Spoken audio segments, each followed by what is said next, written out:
They say the world has no more empty spaces. Satellites track every coastline and maps fill every corner with names. But there is a place whispered through time. A land that exists not on paper, but in broken memories. Hyperborea. The ancient Greeks talked about it as a place beyond the north wind, where the sun never sets in summer, and where peaceful, long-lived people lived without war or hunger. Herodotus gave hints. Pindar sang about it. Others promised they had seen its light. But if Hyperborea was only a myth, why do pieces of its story show up in Siberian legends, Celtic stories, and the tales of the far north? Why do certain old maps draw strange coastlines where only ice exists today? Maybe Hyperborea wasn't a paradise, but a memory of a time when the Arctic was green, before the Earth shifted and buried it under endless ice. If so, what else has been erased from history?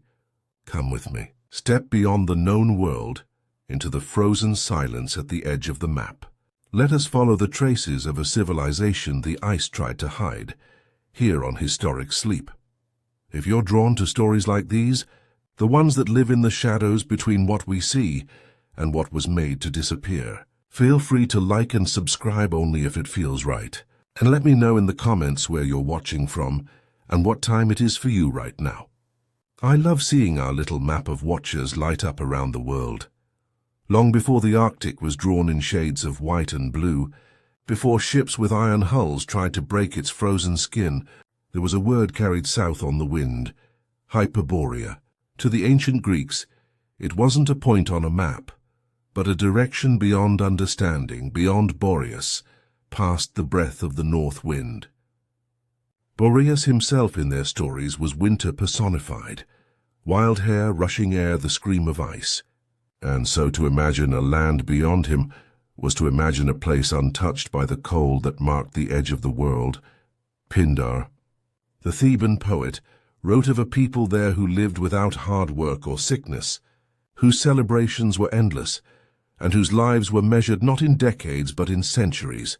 He spoke of rivers that never froze, of fields that needed no plough, of temples where Apollo, god of music, prophecy, and the sun, would go during the months when Delphi lay silent. In this telling, Hyperborea was no mythic underworld nor distant heaven. It was a physical land, bathed in never-ending summer light, hidden beyond the realm of known sailors. Herodotus, more careful than the poets, still couldn't resist recording what he had heard. He admitted he had no proof, but he saved the rumor that north of the land of the Isidones, a mysterious people themselves, lay the Hyperboreans, and beyond them nothing but impassable deserts of snow and a sky where the sun stayed far longer than in the lands of Greece. Other writers, like Hecataeus of Abdera, placed them on an island the size of Sicily, somewhere in the far north, circled by ocean, warmed by the gentle breath of the gods. He described their capital as a grand circular city, its streets aligned to the stars, its temples shining in gold and ivory. Even this detail, a city aligned with the heavens, isn't unique to the Greeks. Across the world, ancient cultures set their monuments to track the motion of the sun, the tilt of the earth, the slow turning of the pole star. The Greeks believed Apollo's connection to Hyperborea was ancient, older than the stones of the Parthenon. Each winter, they said, the god would leave Delphi, riding his swan-drawn chariot to the far north to live among the Hyperboreans until spring returned. This cycle was mirrored in ritual. Offerings to Apollo wrapped in wheat straw were passed hand to hand from the north, from unknown lands, down through the Scythians, then Thracians, until they reached the sacred island of Delos. The Greeks never met the senders, but the offerings came all the same, as if carried along invisible trade winds of devotion. Yet for all their beauty, these stories carry a strangeness. The Greeks described Hyperborea's light in ways that match what modern science knows of the Arctic Circle. In high summer, the sun doesn't set for weeks. In winter, it hides for as long. The land where night never falls isn't a poetic invention. It's a geographical truth, though one they couldn't have witnessed firsthand. Did sailors from the north bring this knowledge? Did merchants carry it in riddles and songs until it became myth? There's another detail easily overlooked. Hyperborea wasn't described as unreachable because of distance, but because of a barrier, the north wind itself. The Greeks imagined Boreas as more than just cold air. He was a force of nature, an obstacle, a boundary between the known and the forbidden. Only those favored by the gods could pass him.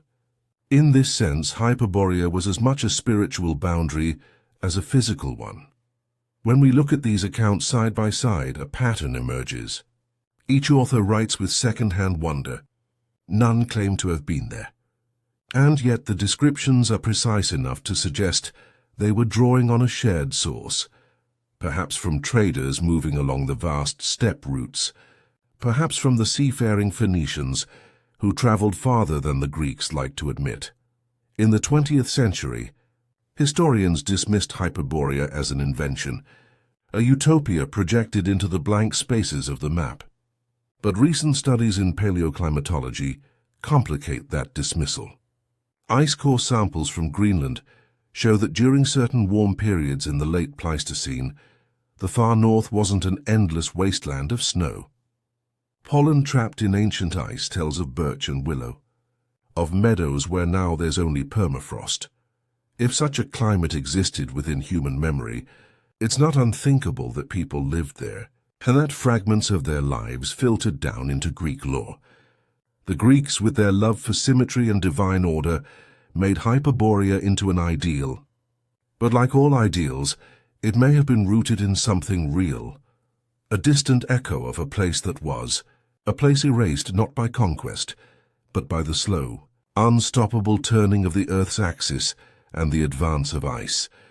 Standing at the threshold of this story, we can imagine the Greeks gazing northward, past the mountains of Thrace, past the unknown rivers, past Boreas himself, to where the horizon curved into mystery.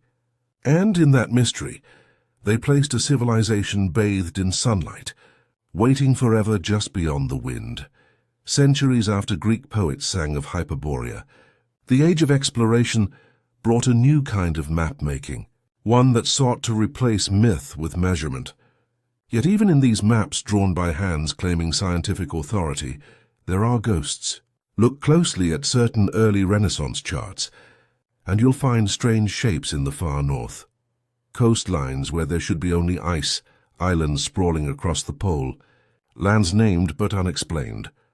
The Piri Reis map of 1513 is the most famous of these oddities, though it shows Antarctica rather than the Arctic.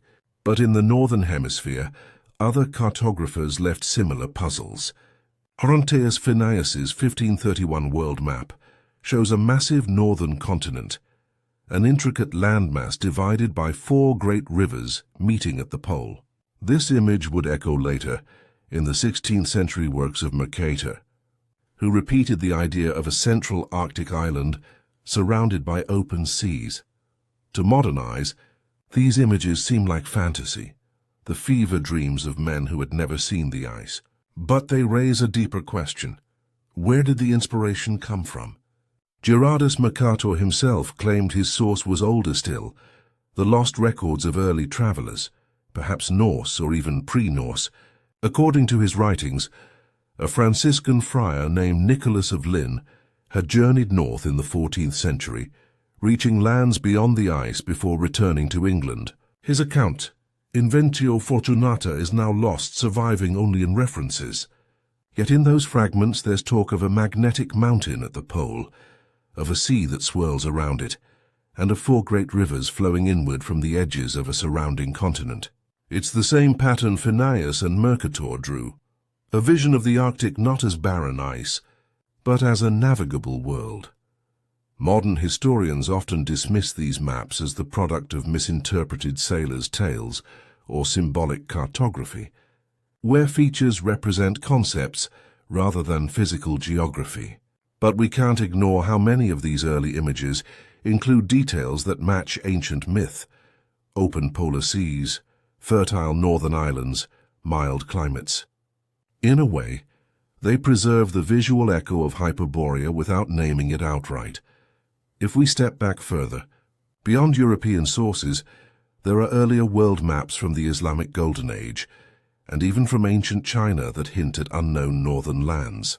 The Tabula Rogeriana of Al-Idrisi in 1154 contains shapes in high latitudes that defy the known coastlines of the time.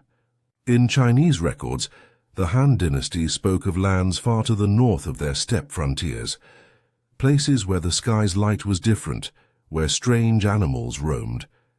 The question then becomes, could these be remnants of a much older memory, passed down through successive civilizations, distorted but not erased? This is where geology steps in to offer a possible frame. During the last interglacial period, roughly 125,000 years ago, the Arctic climate was markedly warmer. Fossil evidence from sites in northern Canada and Siberia shows species of trees and animals that couldn't survive there today. More strikingly, during certain warm intervals within the last 50,000 years, parts of the high Arctic may have been ice-free in summer, allowing for navigation and settlement. For sailors of the ancient world, Phoenicians, Norse or unknown others, such conditions would have been an invitation. The far north could have been not just reachable but desirable, rich in fish, marine mammals, and possibly even farmable land. A civilization flourishing there might have built harbors, towns, and even monuments, only for their remains to be ground under advancing ice when the climate shifted. By the time the Greeks heard of Hyperborea, it might already have been a half-buried rumor. By the time Mercator drew his maps, it was little more than a shadow traced in ink. There's another thread here, the idea of erased geography. Maps aren't neutral records. They're selective visions of the world shaped by politics, religion, and secrecy. Throughout history, certain locations have been deliberately left out or altered. In the 16th and 17th centuries, strategic coasts were sometimes left blank on public maps to keep them from rival powers. If a northern land had been known to a few, perhaps as a source of rare resources or as a place of symbolic power, it might have been kept from common charts, recorded only in coded form. Over centuries, the original knowledge could slip into obscurity, its code mistaken for decoration. Some researchers, like the fringe historian Charles Hapgood, have argued that oddities in ancient maps, coastlines drawn with a precision impossible for the mapmakers of their time, suggest the use of far older source maps, perhaps from a lost seafaring culture. While Hapgood's work remains controversial, it dovetails with the notion that knowledge of the poles wasn't entirely absent from the ancient world. If even a fragment of those hypothetical source maps survived into the Renaissance, it might explain why cartographers felt justified in drawing lands where none were known to exist. Of course, we must be careful. Maps are tricky artifacts. They reflect both what their makers believed and what they wanted others to believe. But even in their errors, they tell us something, that the idea of a livable, perhaps even thriving Arctic wasn't alien to the human imagination. It was part of a deeper mental geography, one where the poles were not sterile extremes, but mysterious gateways. To stand in a Renaissance map room, with candlelight flickering across vellum, is to glimpse how this mental geography was drawn. The inked coastlines beckon, rivers curve toward unseen seas, islands float in waters no ship had crossed. In these shapes we can still trace the shadow of Hyperborea, transformed, renamed, but persistent.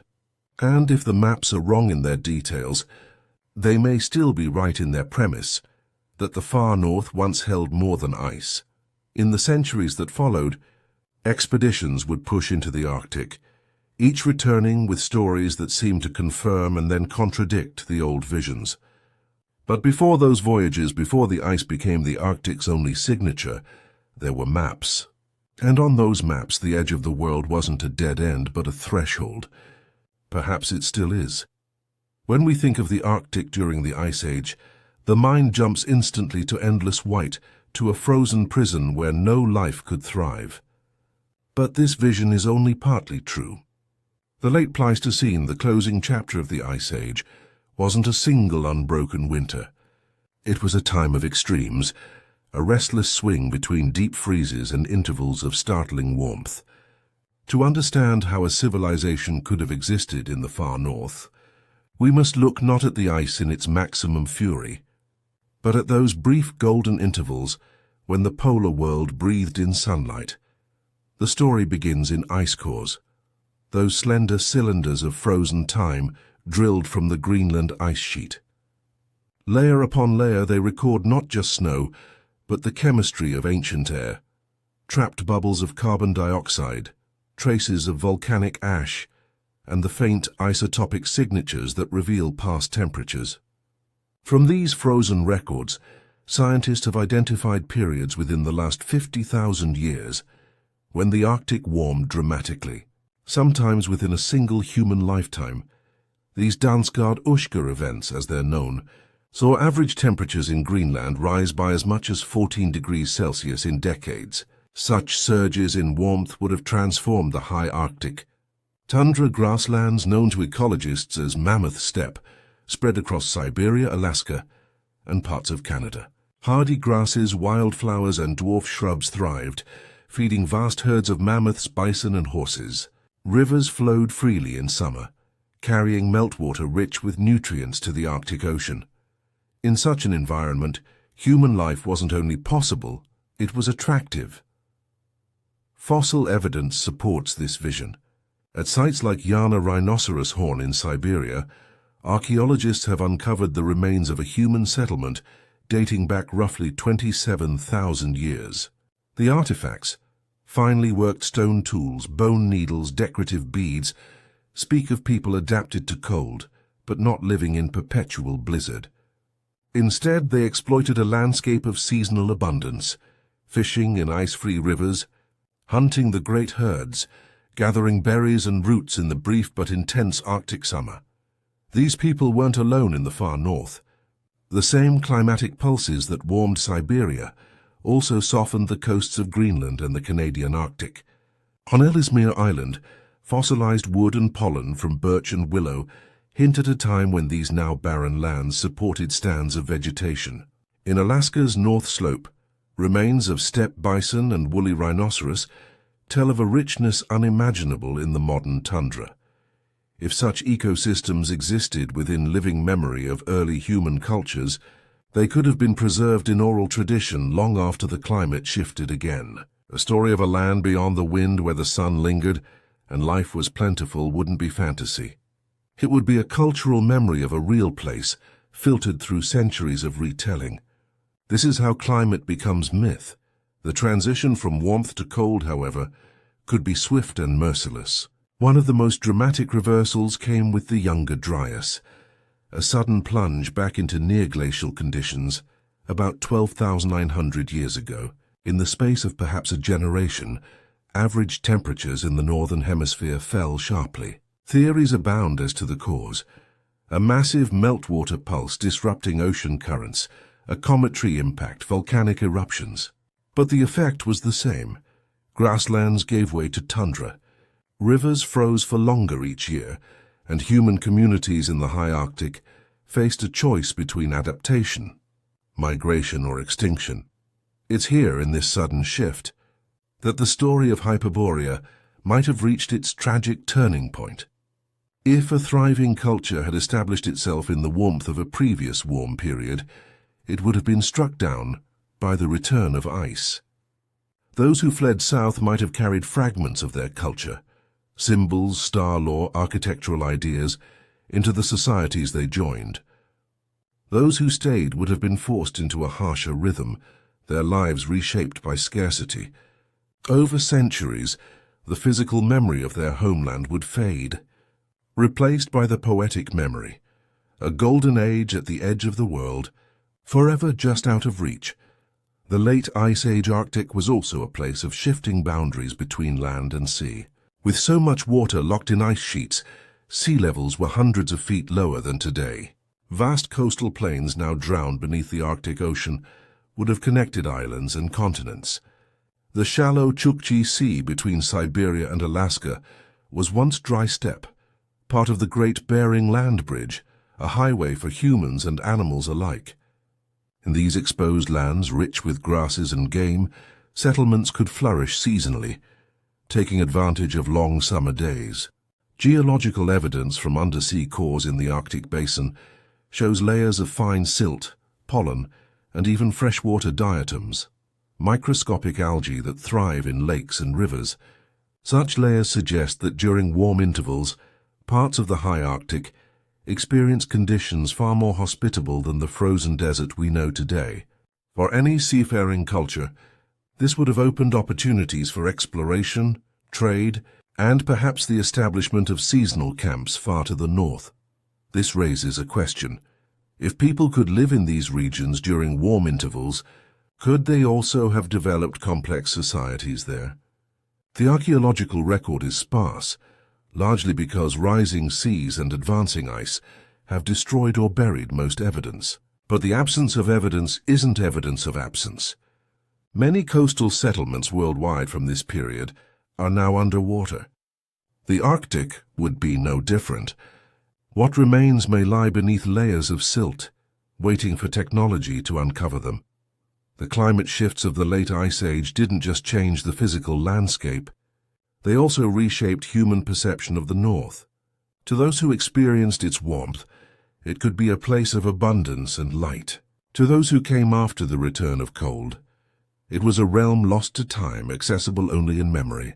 Myths like Hyperborea may be the cultural condensation of these experiences, an enduring reminder that the world we know has not always been as it is. Standing today on the wind-lashed ice of the polar seas, it's hard to imagine anything else. Yet the ice itself tells the story. It remembers a time when the Arctic was green, when summer light fell on rivers and forests, when people may have looked up at the midnight sun and called their home the center of the world. If the Greeks gave Hyperborea its most poetic name, they weren't the only ones to remember a land of light at the world's crown. Scattered across cultures far from the Aegean are tales that hum with the same frequency, a vision of the far north as a place of abundance, longevity, and divine connection. These echoes don't align perfectly. They shift in tone and detail, as if filtered through different languages and climates of thought. Yet together they form a chorus that's hard to ignore. In the Celtic traditions of the British Isles, there's talk of a mystical western or northern land known as Tir na Nog, the land of youth. It's described not as a paradise in the clouds, but as a physical realm beyond the horizon, where sickness and age don't touch the inhabitants. In some versions, the land lies across a cold sea, reached only by those favored by fate. While Celtic myth often places Tir na Nog in the west, certain bardic poems hint that its light comes from a sun that never dips, a strange image for cultures used to short winter days. Further north, in the sagas of the Norse, there's a memory of lands beyond the familiar fjords, past the sea ice, where the days are long and the earth is rich. Some of these tales merge into the legend of Thule, a place described by the Greek explorer Pytheas in the 4th century BCE as lying 6 days' sail north of Britain. Pytheas spoke of a sun that barely set in summer, of seas thick with a gelatinous substance, likely a description of sea ice in melt, and of a fertile land supporting grain and herds. Later writers transformed Thule into Ultima Thule, a poetic symbol of the world's edge. But in its earliest form, it may have been a report of real lands at high latitude. In the far east of Eurasia, among the nomadic peoples of Siberia, there are origin myths that place their ancestors in a radiant land to the north. The Nenets, whose herds of reindeer roam the Yamal Peninsula, tell of a time when their people came from a place where the sun's path was different, where the air was soft and the rivers ran wide. The Chukchi, farther east, have tales of journeys to a distant shore across the ice, where strangers with strange tools and bright clothing traded gifts. These stories blur the line between human memory and shamanic vision. Yet their geography is striking. The direction is always northward, toward lands now locked under ice and sea. Even in the traditions of the Scythians, the horse-riding peoples who roamed the Eurasian steppe, There's a whisper of the Hyperborean theme. Greek historians noted that Scythian legends spoke of golden objects that fell from the sky in the far north, guarded by a people untouched by time. These objects, perhaps meteorites, were said to mark a sacred land inaccessible to outsiders.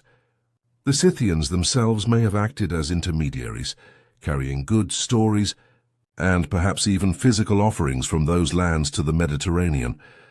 Why do these distant cultures share such similar imagery? One answer may lie in the trade and migration networks of the ancient world.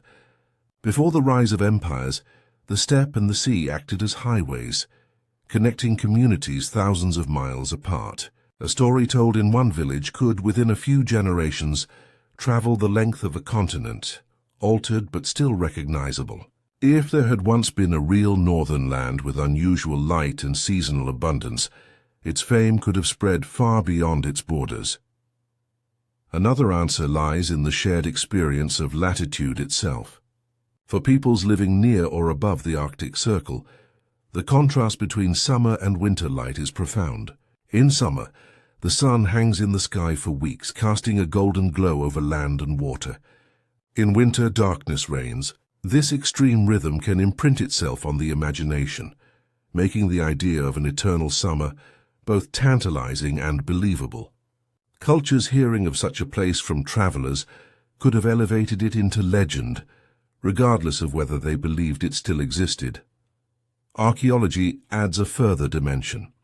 Across northern Europe and Asia, there are megalithic structures, ancient rock carvings and burial sites that suggest sustained human activity in latitudes once thought uninhabitable in deep prehistory. Some of these sites align with solar events, tracking the movements of the sun with precision.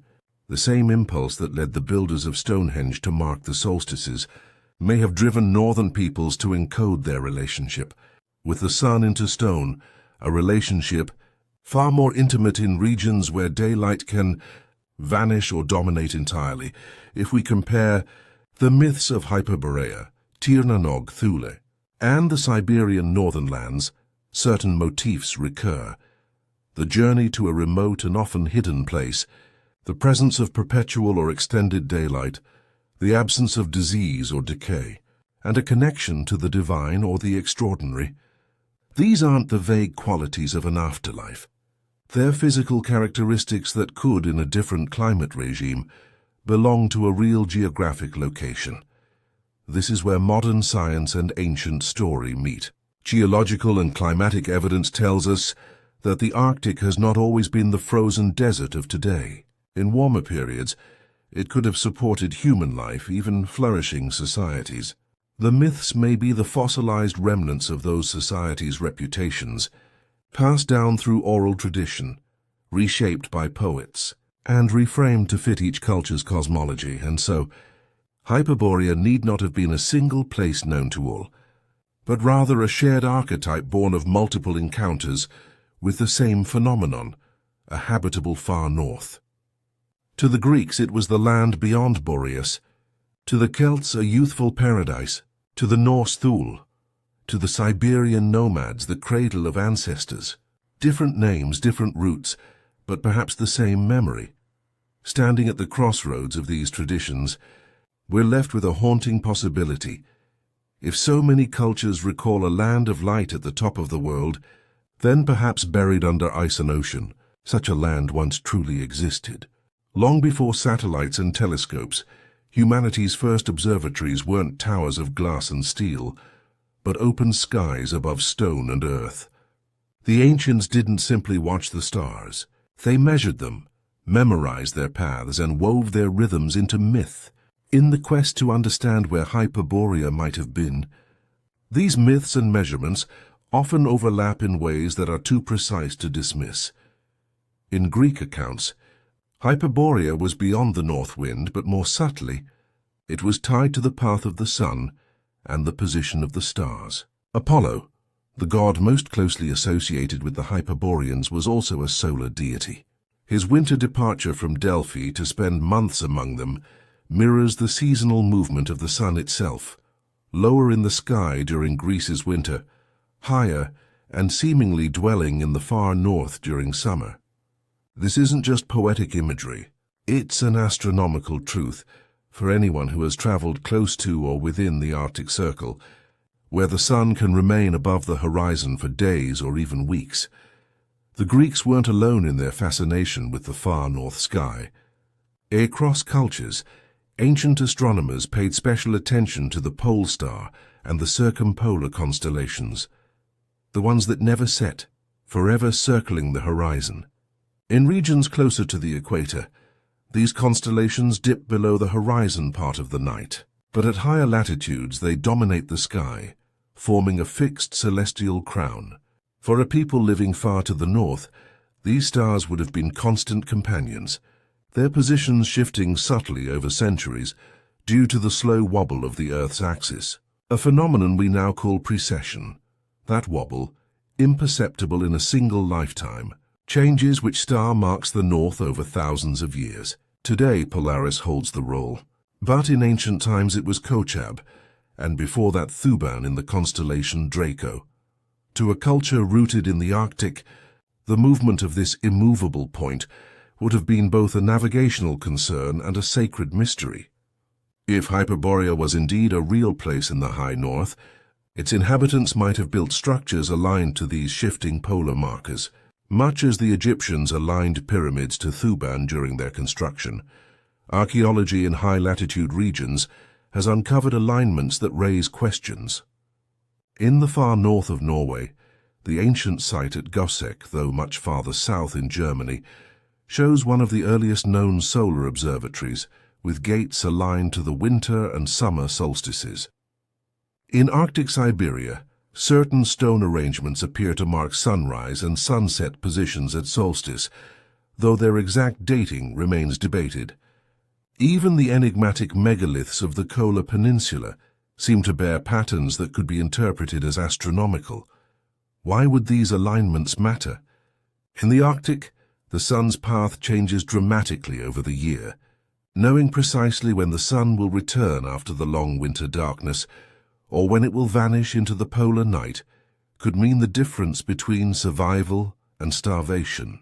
For a settled community, such knowledge would also take on ritual significance, marking the turning points of the year with celebrations, offerings, and perhaps the sending of messengers, as in the Greek tale of offerings traveling from Hyperborea to Delos.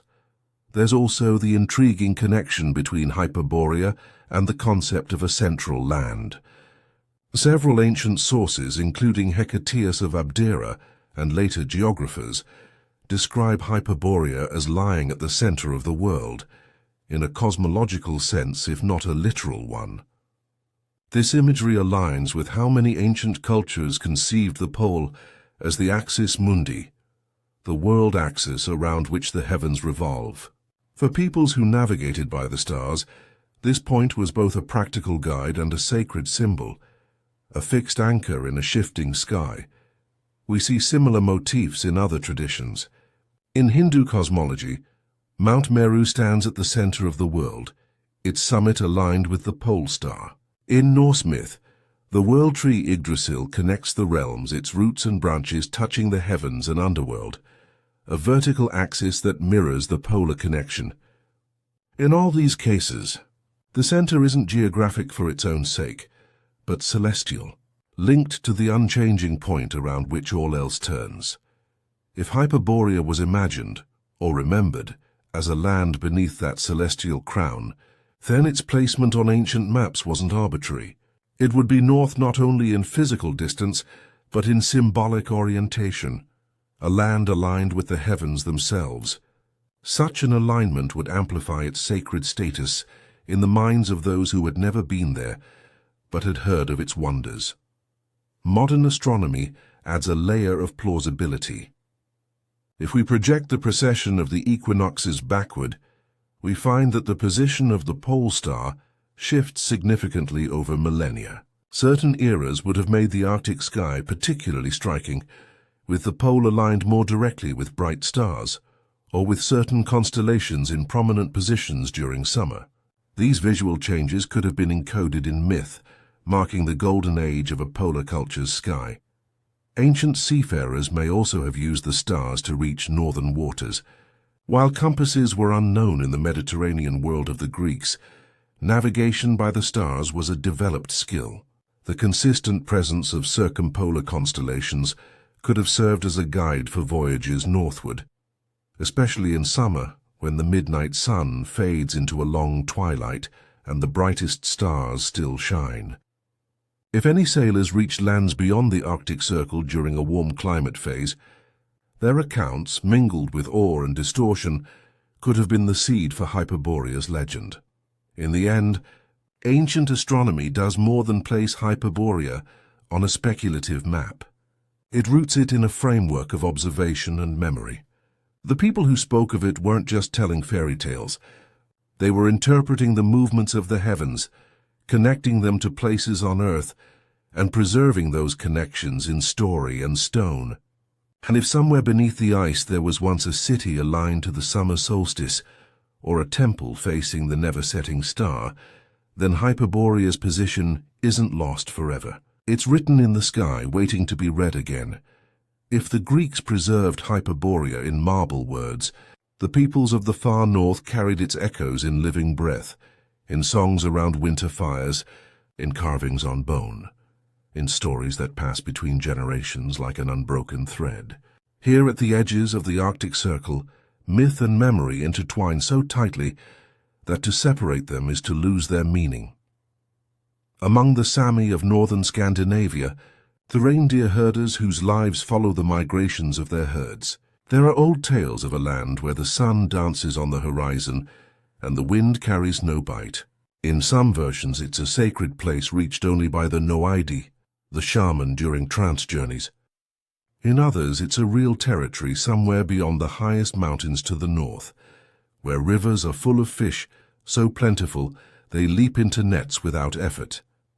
The Sami never called this land Hyperborea, but the pattern is there: remoteness, abundance, and an enduring light. To the west, Norse sagas offer a different kind of memory. While much of their mythology is dominated by tales of gods and giants, some sagas record voyages into strange northern waters. One such account describes sailing past the familiar coastlines of Finnmark into seas where the midnight sun blazed so brightly that night was no darker than a cloudy day. There the air was warmer than expected, and the land, though barren in places, showed signs of human habitation, stone structures, cairns, and markings on rock that resembled ships and animals.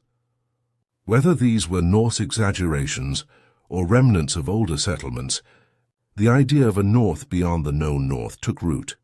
Farther east in the vast expanse of Siberia, the Nenets people have kept oral histories that stretch back beyond written time.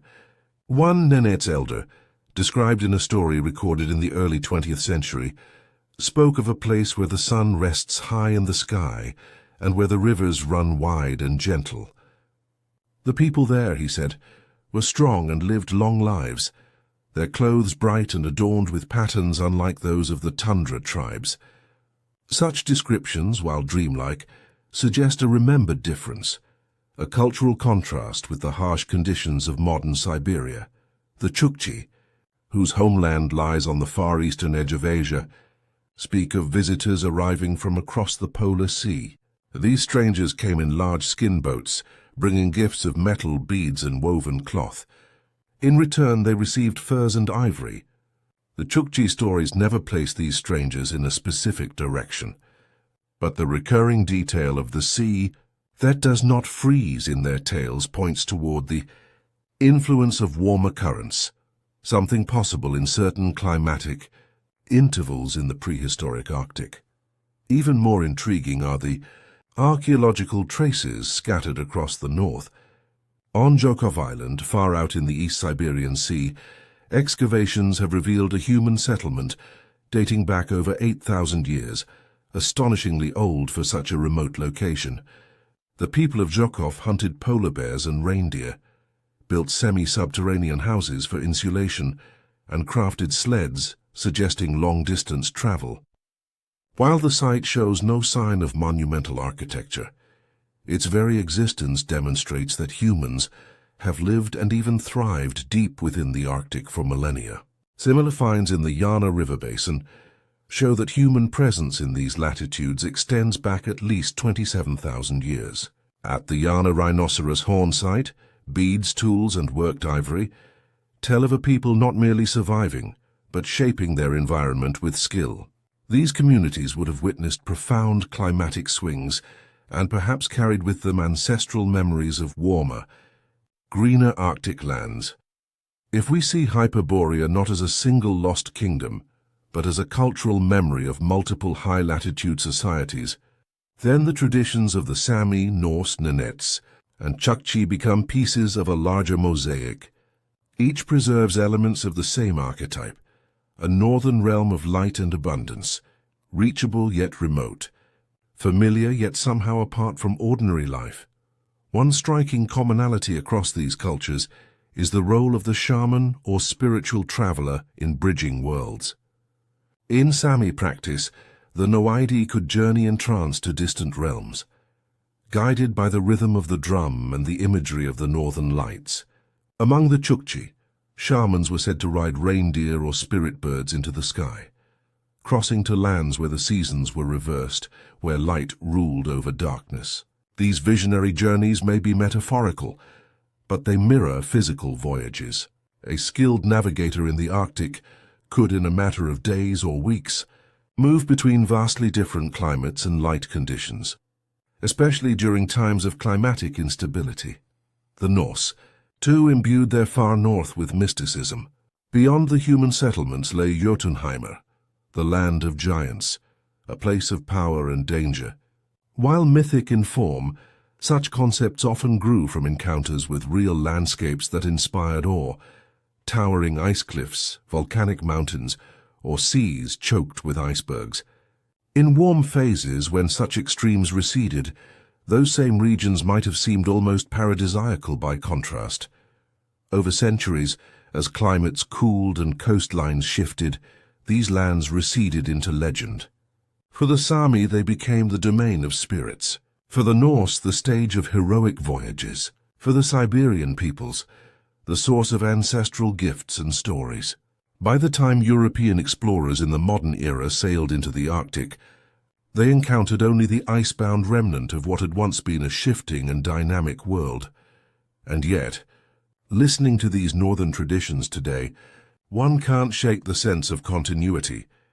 The details, the light that lingers, the rivers full of fish, the strangers from across the sea, don't feel invented from nothing. They feel like echoes, worn smooth by time, of real encounters with places that existed in a different Arctic than the one we know. Perhaps Hyperborea survives, not in ruins buried under ice, but in these threads of living memory, still carried in the voices of those who have never left the North. For centuries, the Arctic was seen as a place without deep history, a frozen wasteland where survival was possible, but civilization was unthinkable. Archaeologists once believed that any ancient human presence in these latitudes would have been fleeting, seasonal, and technologically primitive. But in the last few decades, the ice has begun to give back its secrets. What has emerged challenges the old assumption and opens the door to the possibility that high-latitude cultures, perhaps the seed of the Hyperborean legend, were more complex and enduring than anyone suspected. Of the most remarkable finds lies on a remote island in the East Siberian Sea, Zhukov Island. Today it's barren, wind-scoured, and locked in ice for most of the year. But around 8,000 years ago, it hosted a permanent human settlement. Excavations at Zhukov have revealed the remains of semi-subterranean houses insulated with earth and animal skins, tools made of stone and bone, and perhaps most striking, evidence of long-distance transport. Archaeologists found obsidian blades, whose stone could only have come from hundreds of miles away, suggesting trade networks that spanned the Arctic. Even more unexpected were fragments of wooden sleds, indicating the use of domesticated dogs for transport long before this practice was thought to have developed. Farther inland, along the Yana River in Siberia, Another site has pushed the timeline of Arctic settlement back dramatically. The Yana rhinoceros horn site, discovered in the early 2000s, dates to nearly 27,000 years ago, deep into the last glacial maximum. Here researchers found thousands of artifacts, spear points, awls, beads made of mammoth ivory, and decorative engravings. The people who lived here hunted large game, fished the rivers, and crafted tools with an artistry that speaks of a refined tradition, not a desperate fight for survival. Their ability to thrive in such conditions suggests they were inheritors of knowledge built over generations, not mere wanderers chasing prey.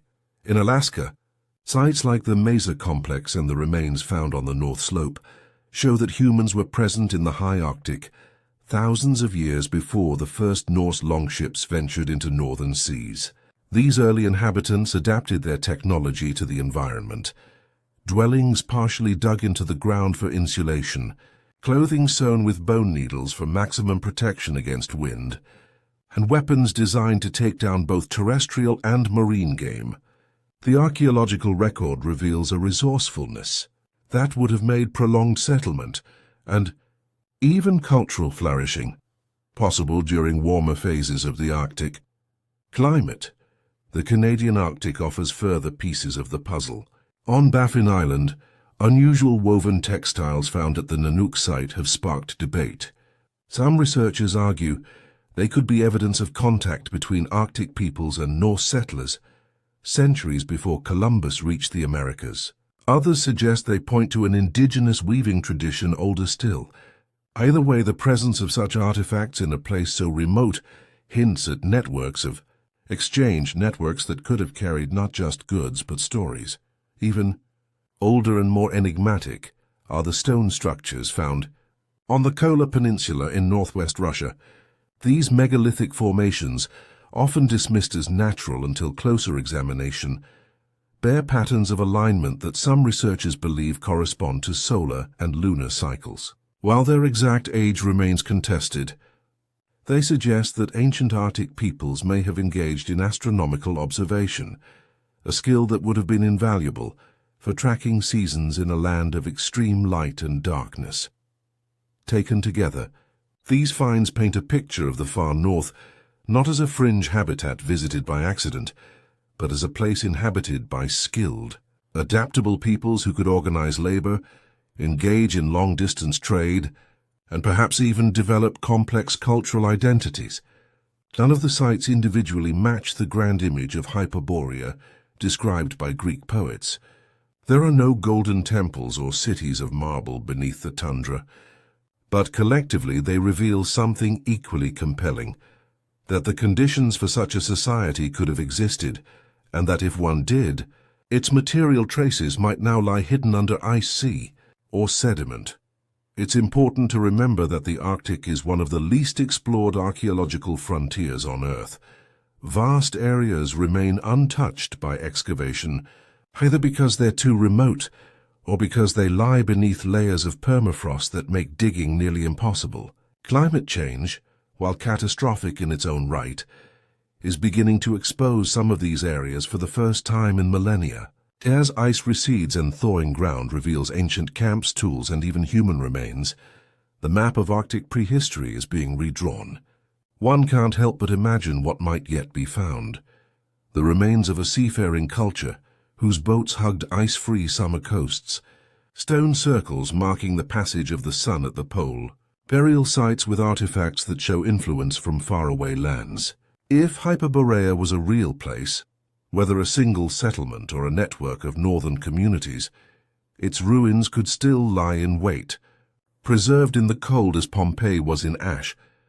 Even if no such singular discovery ever emerges, the archaeology we already have forces a re-evaluation of how we think about the ancient North.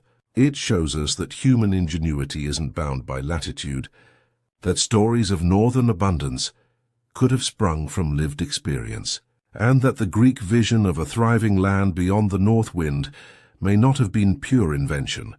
The Hyperborea of poetry may be gone, but its foundations in trade, survival, and adaptation are written in the stones, bones, and forgotten tools of the Arctic's first peoples, the ancient vision of a northern land of light, whether called Hyperborea, Thule, or by some other name, has long carried an aura of mystery.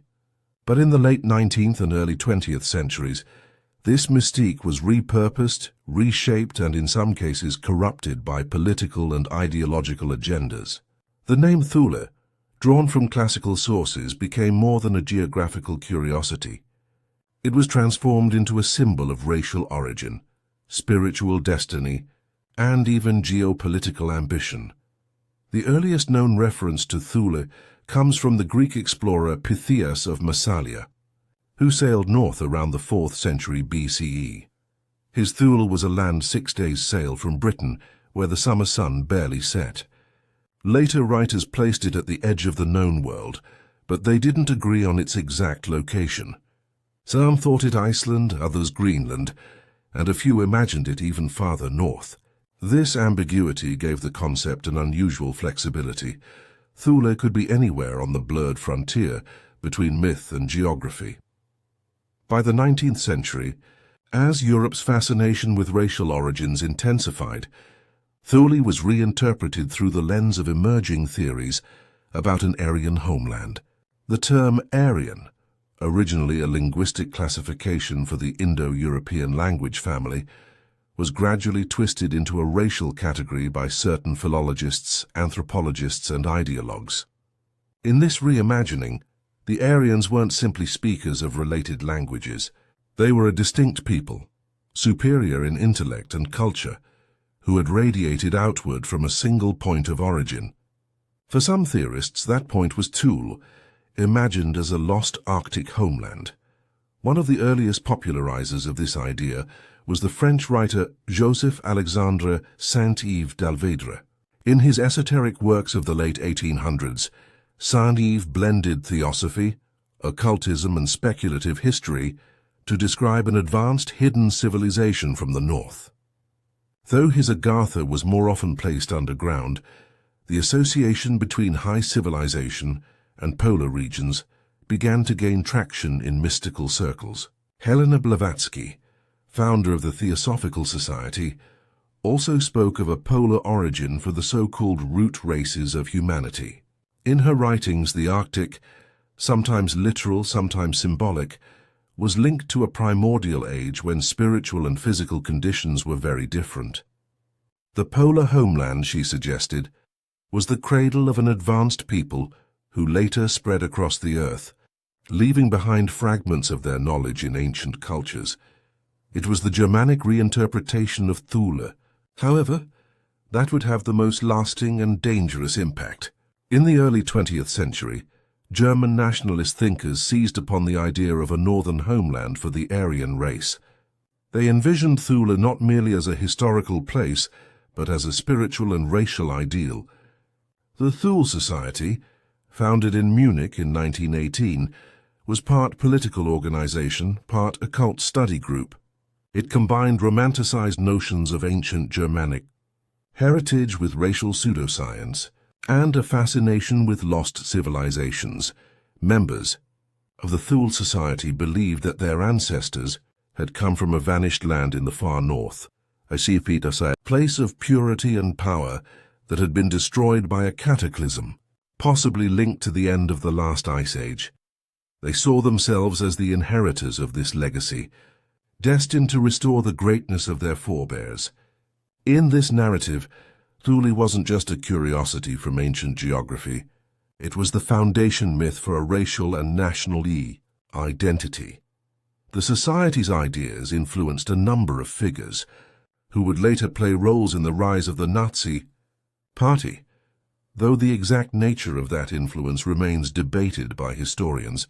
What is clear is that the myth of Thule was absorbed into the broader Nazi fascination with origins, purity, and destiny. Heinrich Himmler's SS, for example, had its own research branch, the Ahnenerbe, dedicated to uncovering the archaeological and historical truth of such myths. Expeditions were sent to Tibet, the Arctic, and other remote locations in search of evidence for these theories, efforts that were part science, part propaganda. This politicization of the Thule concept distorted its historical and mythological roots. In ancient sources, Thule was a liminal space, a place at the edge of the known world, remarkable for its light and its distance. In modern ideological hands, it became a rigid symbol, stripped of nuance and used to justify exclusion, conquest, and worse. The Hyperborea of Greek poetry and the Thule of Pythias's voyage were never racial manifestos. They were invitations to wonder about the world's edges. But in the fevered imagination of early 20th century nationalism, they became tools for drawing lines between people rather than for exploring the unknown. Beyond politics, the idea of a polar homeland also found a home in the alternative history and fringe science communities of the 20th century. Writers like Hermann Wirth and later Robert Scruton proposed that the Arctic had once been the seat of a technologically advanced civilization whose influence could be seen in the myths, symbols, and monuments of disparate cultures. These theories often pointed to similarities in solar symbols, megalithic architecture, and navigation skills across the ancient world as evidence of a shared origin in the north. While mainstream archaeology finds no direct proof of such a culture, the persistence of the idea shows the enduring allure of a polar origin story. In the end, the modern history of Thule is a cautionary tale about how ancient myths can be appropriated, reshaped, and weaponized. What began as a vague but fascinating geographic reference in the writings of a Greek explorer became, over centuries, a mirror for whatever a culture wished to see, a utopia, a lost Eden, a racial homeland, a spiritual center. Each retelling says as much about the teller as it does about the myth itself.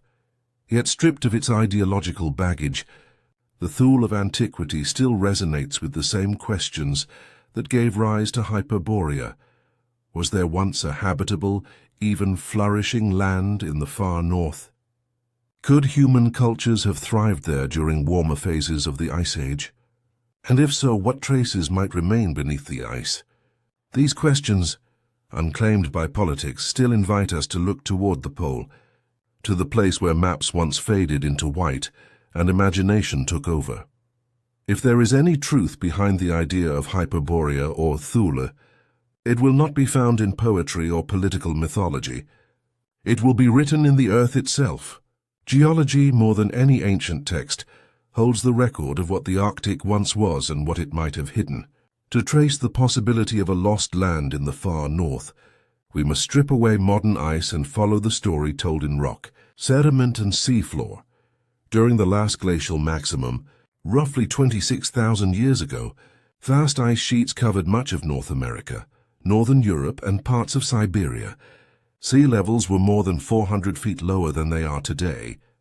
The geography of the North was radically different.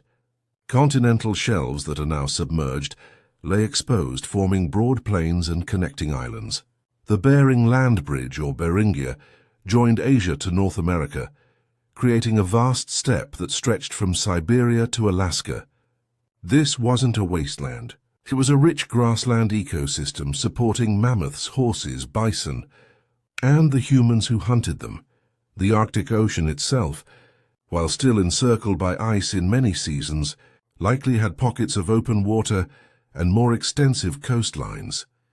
Bathymetric maps, charts of the ocean floor, reveal features that would have been above sea level during periods of low water. Ridges, plateaus, and shallow basins that could have supported plant and animal life. The Lomonosov Ridge, which runs across the Arctic Ocean from Siberia to Greenland, is one such feature. Today it lies beneath hundreds of meters of water. But when sea levels were lower, parts of it may have stood as dry land or supported ice-free areas in summer. Geologists have also identified submerged river channels and ancient shorelines on the Arctic seabed. These are relics from a time when rivers flowed across plains that are now drowned. Sediment cores taken from these regions sometimes contain pollen from trees and plants that no longer grow anywhere near the Arctic. Such findings suggest that during interglacial periods, the warmer phases between ice ages, parts of the far north had climates mild enough to sustain forests and grasslands, one of the most intriguing pieces of evidence comes from a site called the New Siberian Islands. These islands, scattered in the Arctic waters north of Siberia, are littered with the bones of mammoths and other large mammals. Some of these remains are so well preserved that they still contain hair and soft tissue. Their abundance points to a time when the surrounding area, much of it now submerged, was a vast grazing land, not a frozen desert. If humans lived in this landscape, their settlements could now lie underwater, awaiting discovery. There's also the question of post-glacial rebound, the slow rising of land once compressed under the weight of ice sheets. In Scandinavia and parts of Canada, the land is still rising today, thousands of years after the ice retreated. In the Arctic, this process could mean that some coastal areas are older than they appear, while others have sunk due to shifting weight and changing sea levels. The interplay of rising and sinking land complicates the search for ancient shorelines and makes it possible that entire regions have disappeared beneath the waves. The Greenland ice sheet, too, hides an ancient landscape beneath it. Radar surveys have revealed mountain ranges, valleys, and even what appears to be the bed of a massive pre-glacial river system buried under miles of ice. These hidden features tell us that before Greenland became the frozen giant we know today, it was a complex, habitable terrain. If similar buried landscapes exist under parts of the Arctic Ocean's ice, they could conceal the remains of ecosystems and perhaps human presence from a warmer time. Some researchers have gone further, proposing that certain submerged features in the Arctic could be remnants of shelf cities, coastal settlements that were lost to rising seas at the end of the last ice age. While this remains speculative, parallels exist in other parts of the world. The sunken city of Dwarka in India, the structures off the coast of Yonaguni in Japan, and the flooded Mesolithic site of Doggerland in the North Sea. Doggerland, once a broad plain connecting Britain to mainland Europe, was a thriving habitat for humans and animals before it was swallowed by the sea. Its rediscovery proves that entire landscapes, and the cultures within them, can vanish from memory only to be revealed again by science. The Younger Dryas, a sudden return to cold around 12,900 years ago, would have accelerated such losses in the Arctic. If sea ice expanded rapidly, cutting off coastal access, and meltwater floods later submerged low-lying areas, any settlements on exposed continental shelves could have been erased in a matter of centuries. In human terms, that's only a few generations, enough for memory to survive as legend, but not enough for archaeology to preserve easily accessible ruins. Modern technology is beginning to close the gap. Side-scan sonar, sub-bottom profiling, and autonomous underwater vehicles can map the seafloor in unprecedented detail. Already, surveys have found anomalies, geometric features, and unusual formations in areas of the Arctic shelf that were once dry land. While most turn out to be natural, the possibility remains that one day a structure or artifact will surface that confirms the presence of a lost Arctic culture. Of course, even if no such Hyperborean city is found, the geological evidence already tells a story aligned with the myth's skeleton. There were times when the far north was warmer, more accessible and capable of supporting abundant life. During those times, land now hidden beneath ice and sea could have been the home of peoples whose existence we know only through whispers in ancient texts.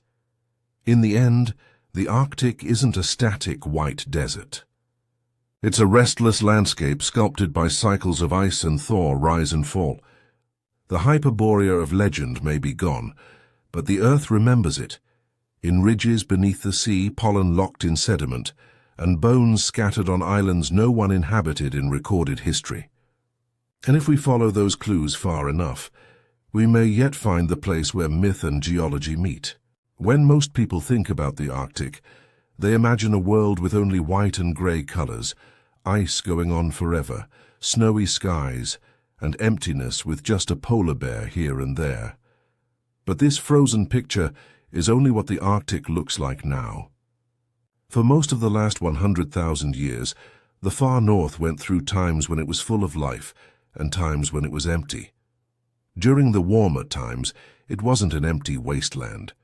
Instead, it was a huge area full of living things, an ecosystem, that could have supported human life with enough people to leave behind stories that later became the legend of Hyperborea.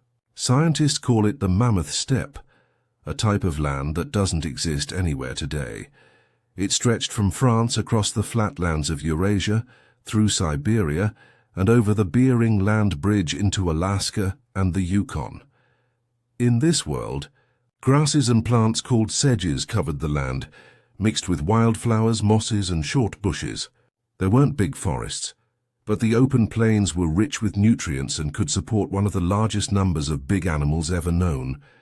Mammoths, woolly rhinoceroses, steppe bison, wild horses, musk oxen, and reindeer traveled in huge herds. Predators like cave lions, wolves, and the scimitar-toothed cat hunted them. Rivers were full of salmon during certain seasons, while lakes and wetlands had flocks of birds that migrated there. In summer, the sun shone for weeks without ever setting, filling the land with light that made plants grow very quickly. For human hunters and gatherers, it was a land with plenty of food, as long as they could survive the extremely cold winters. Fossil evidence shows that even islands that are now locked in ice all year long were once rich feeding grounds. The New Siberian Islands, which today are bleak areas of frozen ground called tundra, have given us huge amounts of mammoth bones. Many of them looked so fresh that early explorers thought the animals had died only recently. Radiocarbon dating proved they were thousands of years old, kept frozen by the permafrost. This kind of preservation tells us about a climate that, while cold, was stable enough to support lots of life for long periods of time. Going even further back in time, during warm periods between ice ages, the Arctic got even warmer. Pollen records from lake sediments in Alaska and northern Canada show evidence of birch, willow, and even spruce, trees that couldn't survive in those places today. In Greenland, ice cores have trapped traces of ancient insects and plant material from similar warm times. During these periods, the Arctic would have been a mix of grasslands, wetlands, and scattered forests, offering much more resources than the modern tundra provides. This environment wasn't always the same. Climate changes could happen in just a few decades, turning grasslands into snow-covered areas or opening ice-covered coasts so people could sail along them. These changes would have been both a challenge and an opportunity for ancient peoples. Warmer periods let them move farther north, taking advantage of rich hunting grounds and rivers full of fish. Colder times pushed them south or forced them to adapt with new technologies, insulated homes, fitted clothing, and moving with the seasons. For the people who lived through these changes, the memory of a green, lush Arctic would have been powerful. Imagine a community forced to leave a once fertile land as the ice moved forward, watching from the south as it disappeared into snow and myth. Within just a few generations, the stories of that place could have turned into tales of a golden homeland at the edge of the world, a Hyperborea. Archaeological finds support this idea. Sites like the Yana rhinoceros horn settlement in Siberia, dating back nearly 27,000 years, show humans living deep in the Arctic, hunting reindeer and mammoth, fishing and making detailed tools and ornaments. These weren't desperate survivors barely staying alive. They were skilled, organized people using a rich ecosystem. In Alaska's North Slope, similar evidence suggests that early Paleo-Inuit cultures thrived in coastal areas, rich with sea mammals and birds that migrated there. The Mammoth Steppe was so productive that some scientists say it rivaled the African savanna in its ability to support large animal populations. This is an important point. Where large animals thrive, humans can thrive too. Meat, hides, bones, and sinew provided food, clothing, shelter, and tools. Having abundant resources also meant that people didn't have to spend every moment just trying to survive. There was time for social life, ceremonies, and perhaps even building symbolic sites, the kind of cultural activity that can leave traces in myths long after the physical remains disappear. Of course, this abundance came with limits. The Arctic summer, for all its endless light, was short. Winters were long and harsh, and in some regions, darkness could last for months. Surviving these extremes required careful preparation, drying, fish and meat to store, making layered clothing from animal hides and building shelters that kept heat in. The presence of these adaptations in the archaeological record tells us that ancient Arctic peoples weren't just temporary visitors, but people who deeply understood their environment. The collapse of this ecosystem came in stages. Around 12,900 years ago, the Younger Dryas triggered a rapid cooling that disrupted plant growth and reduced how much life the land could support. Over the following thousands of years, many of the megafauna vanished, mammoths, woolly rhinos, and the giant steppe bison among them. Some scientists point to human hunting as a contributing factor. Others emphasize climate change. Whatever, the loss of these species transformed the Arctic into the lower biomass tundra we know today. Yet the memory of the older, richer world could have lived on in oral tradition. Even after the great herds were gone, the stories of their abundance and of the long summer days that nourished them might have been told to new generations. To listeners who had never seen such abundance, these tales would sound like visions of paradise, and so the mammoth steppe could live on, not in reality but in imagination, renamed as a mythical Hyperborea. From a modern perspective, the ancient Arctic ecosystem is a reminder that climate is never fixed. The land we see today, white and severe, is only one version of the North. Beneath the ice and snow lies the memory of a different world, one of green grass, roaming herds, and human footprints. The bones, pollen, and sediments are its archive. The myths are its poetry. Together they whisper of a time when the Arctic was not a dead end, but a cradle. If the ancient Arctic once bloomed with grasslands, rivers, and herds, then it wasn't just a place to live, it was a place to leave from. A fertile north would have been a launching point, sending people outward in waves when the climate shifted, resources changed, or new opportunities called to them. This idea, that humans could have spread out from a high-latitude homeland, has long been a subject of speculation, from the careful hypotheses of archaeologists to the more elaborate visions of myth-makers. In the case of Hyperborea, the migrations themselves may be the bridge between history and legend. Human genetics offers part of the picture. Modern DNA studies show deep links between populations in Siberia, Northern Europe, and the indigenous peoples of the Americas. One key genetic marker known as haplogroup Q is shared between Siberian groups and Native Americans, suggesting a common ancestry that passed through the high north thousands of years ago. Another haplogroup, X, has a more mysterious distribution, appearing both in Europe and in certain Native American groups such as the Ojibwe, in patterns that aren't fully explained by known migration routes. These threads hint at a complex web of movements through Arctic corridors in the late Pleistocene. The most famous of these corridors was Beringia, the now submerged land bridge that connected Siberia to Alaska during periods of low sea level.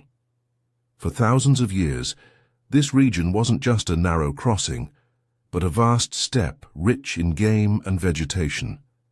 Archaeological finds suggest that people lived on Beringia itself for extended periods, adapting to its seasonal rhythms before spreading eastward into the Americas and westward back into Eurasia. If any northern cradle of culture existed, Beringia would have been part of its heartland. But Beringia wasn't the only path. In warmer periods, the Arctic coastline could have been navigable by small boats, allowing movement along what is now the ice-clogged shores of the Arctic Ocean. Seafaring traditions are deeply rooted in many Arctic cultures, from the skin boats of the Chukchi and Inuit to the umiaks and kayaks of Greenland. And it's not difficult to imagine ancient mariners following the summer melt to reach new lands.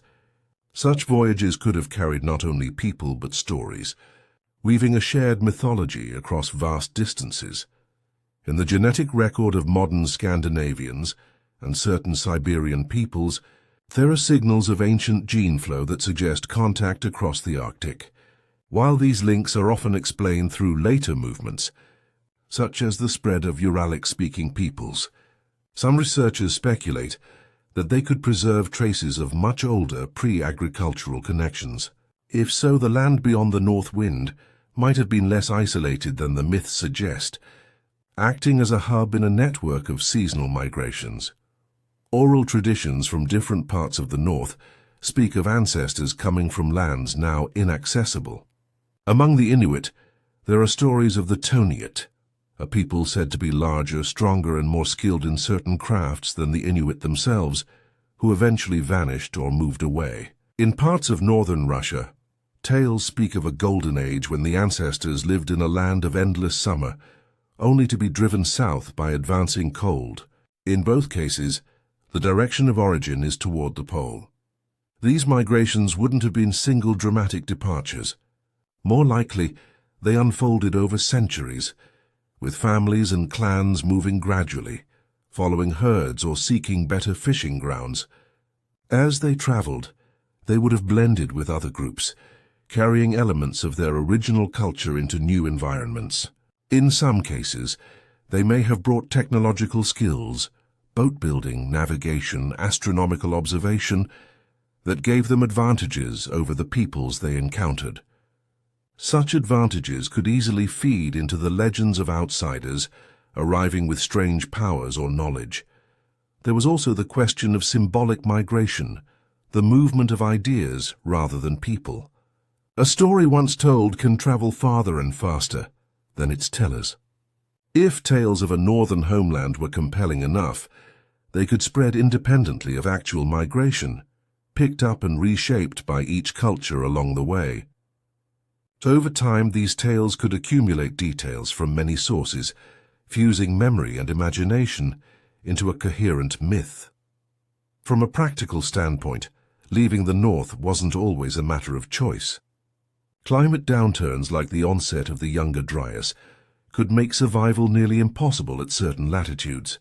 Declining game populations, freezing rivers, and shortened summers would force communities to relocate or die. For those who left, the abandoned homeland would linger in memory as a place of plenty, its loss made bigger by the hardships of the new environment. This emotional weight is a powerful driver of myth-making. We can imagine such a migration through the eyes of one generation, the elders remembering rivers that never froze, pastures where the reindeer grazed in their thousands, the young knowing only the harsh reality of a colder world. Around the fire, the stories would grow, not simply as records of the past, but as anchors of identity, reminders that their people had once lived in a better place. In time, those stories could be transformed into the Hyperborea of Greek poets, or the Thule of Norse explorers. In this light, the myth of Hyperborea may not describe a single lost city or kingdom, but the memory of a broad, interconnected Arctic world, one that served as a starting point for human journeys in many directions. Its people may have left little in the way of grand buildings, but they left their mark in genes, languages, technologies, and stories scattered across half the globe. The migrations from this hypothetical northern homeland would thus be less like the fall of a single civilization, and more like the dispersal of seeds, each carried by wind and water, taking root in new soils, yet all sharing a common origin. And if we could trace those roots far enough, following the tangled lines of DNA, archaeology, and oral tradition, we might find that they converge in the high latitudes, in a land that is now hidden under ice and sea. For now, the migrations remain partly a map of possibility. But possibility when paired with fragments of evidence, can be enough to keep a legend alive. And so the image of Hyperborea endures, not as a static place but as a point of departure, forever sending its children into the wider world. If the migrations from a once fertile Arctic homeland carried people and skills into the wider world, then their legacy might not only be found in DNA or in the faint trails of oral tradition, it might also survive in the way those descendants built, decorated and conceived their sacred spaces. Architecture and art often outlast the societies that created them, and certain patterns, recurring motifs, alignments and structural concepts can act like fingerprints hinting at shared origins. In the case of Hyperborea, these fingerprints may be faint, but they appear in unexpected places. One of the most persistent elements in the myth of Hyperborea is its association with the sun. In Greek accounts, Apollo spends part of the year among the Hyperboreans, and offerings to him were said to come from the north. In a high-latitude homeland, where the sun behaves in extraordinary ways, never setting in summer, never rising in winter, its movements would naturally take on deep symbolic importance. This solar awareness might explain why so many ancient monuments, even in regions far from the Arctic, are carefully aligned to solstices and equinoxes. Take, for example, the megalithic complexes of Europe. Stonehenge in Britain is the most famous, aligned precisely to the midsummer sunrise and midwinter sunset. But similar alignments are found in less celebrated sites, Callanish in Scotland, the Ring of Brodgar in Orkney, and numerous passage tombs in Ireland, where the first light of the solstice sun penetrates deep into stone chambers. While these structures were built thousands of years after the warm phases of the Arctic ecosystem, the knowledge and ritual emphasis on solar cycles could be a cultural inheritance, a fragment of polar astronomy adapted to new latitudes.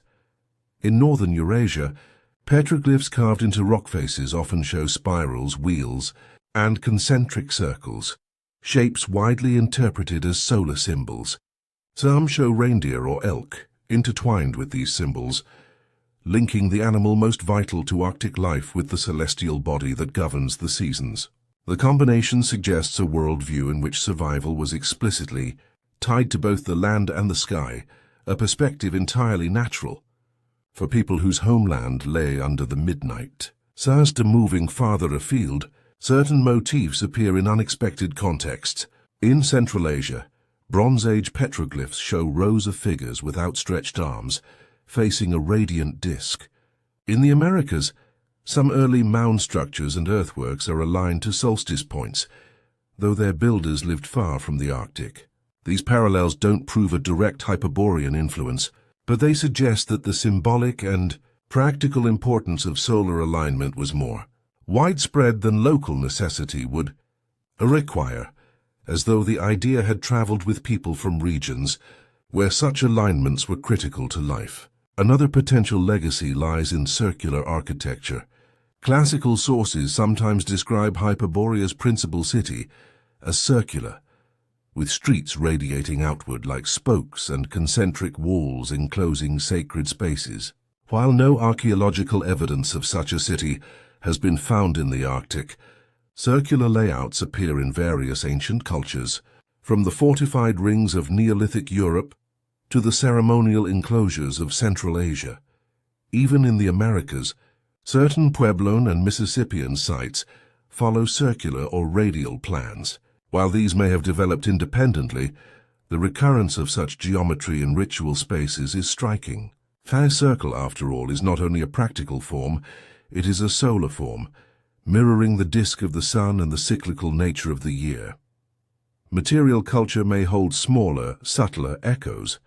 Arctic peoples traditionally decorated clothing, tools, and dwellings with repeating patterns, zigzags, chevrons, and diamond shapes that symbolized natural elements like water, mountains, and the sun's path.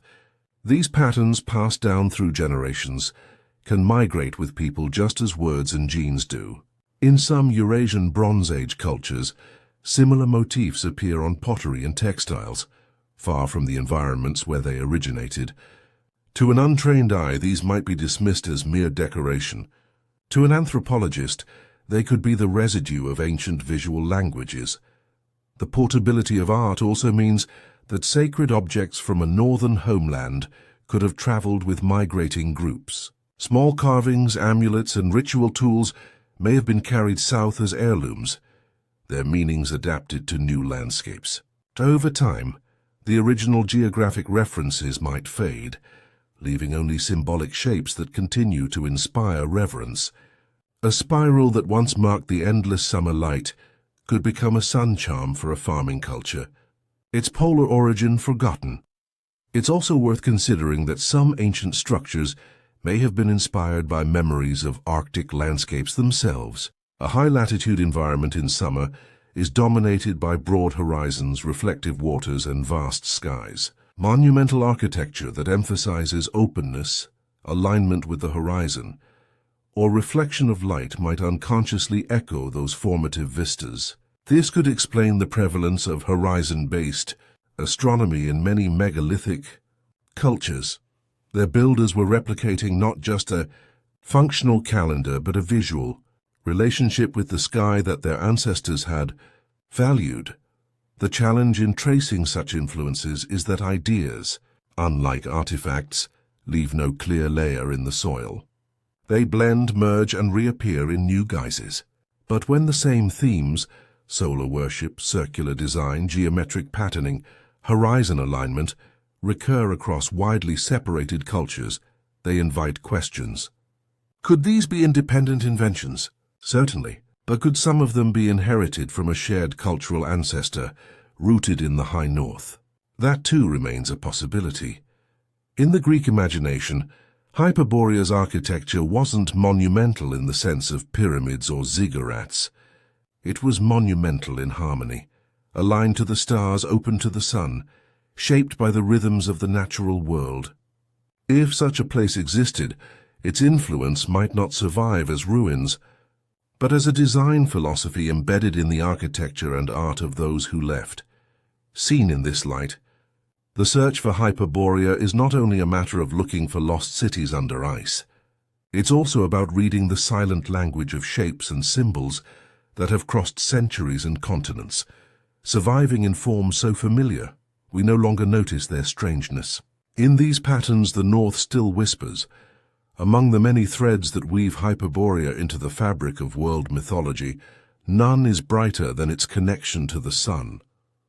In Greek tradition, the sun wasn't an abstract force, but a divine presence embodied in the chariot of Helios or in the golden figure of Apollo. And in this mythology, Hyperborea wasn't simply another distant land. It was the sun's favored sanctuary, a place where light reigned without interruption, and the god himself came to dwell. Apollo's link to Hyperborea is one of the oldest in Greek myth. According to the poets, the god would leave his sanctuary at Delos each winter and journey north, spending the cold months among the Hyperboreans before returning in spring. The symbolism is layered.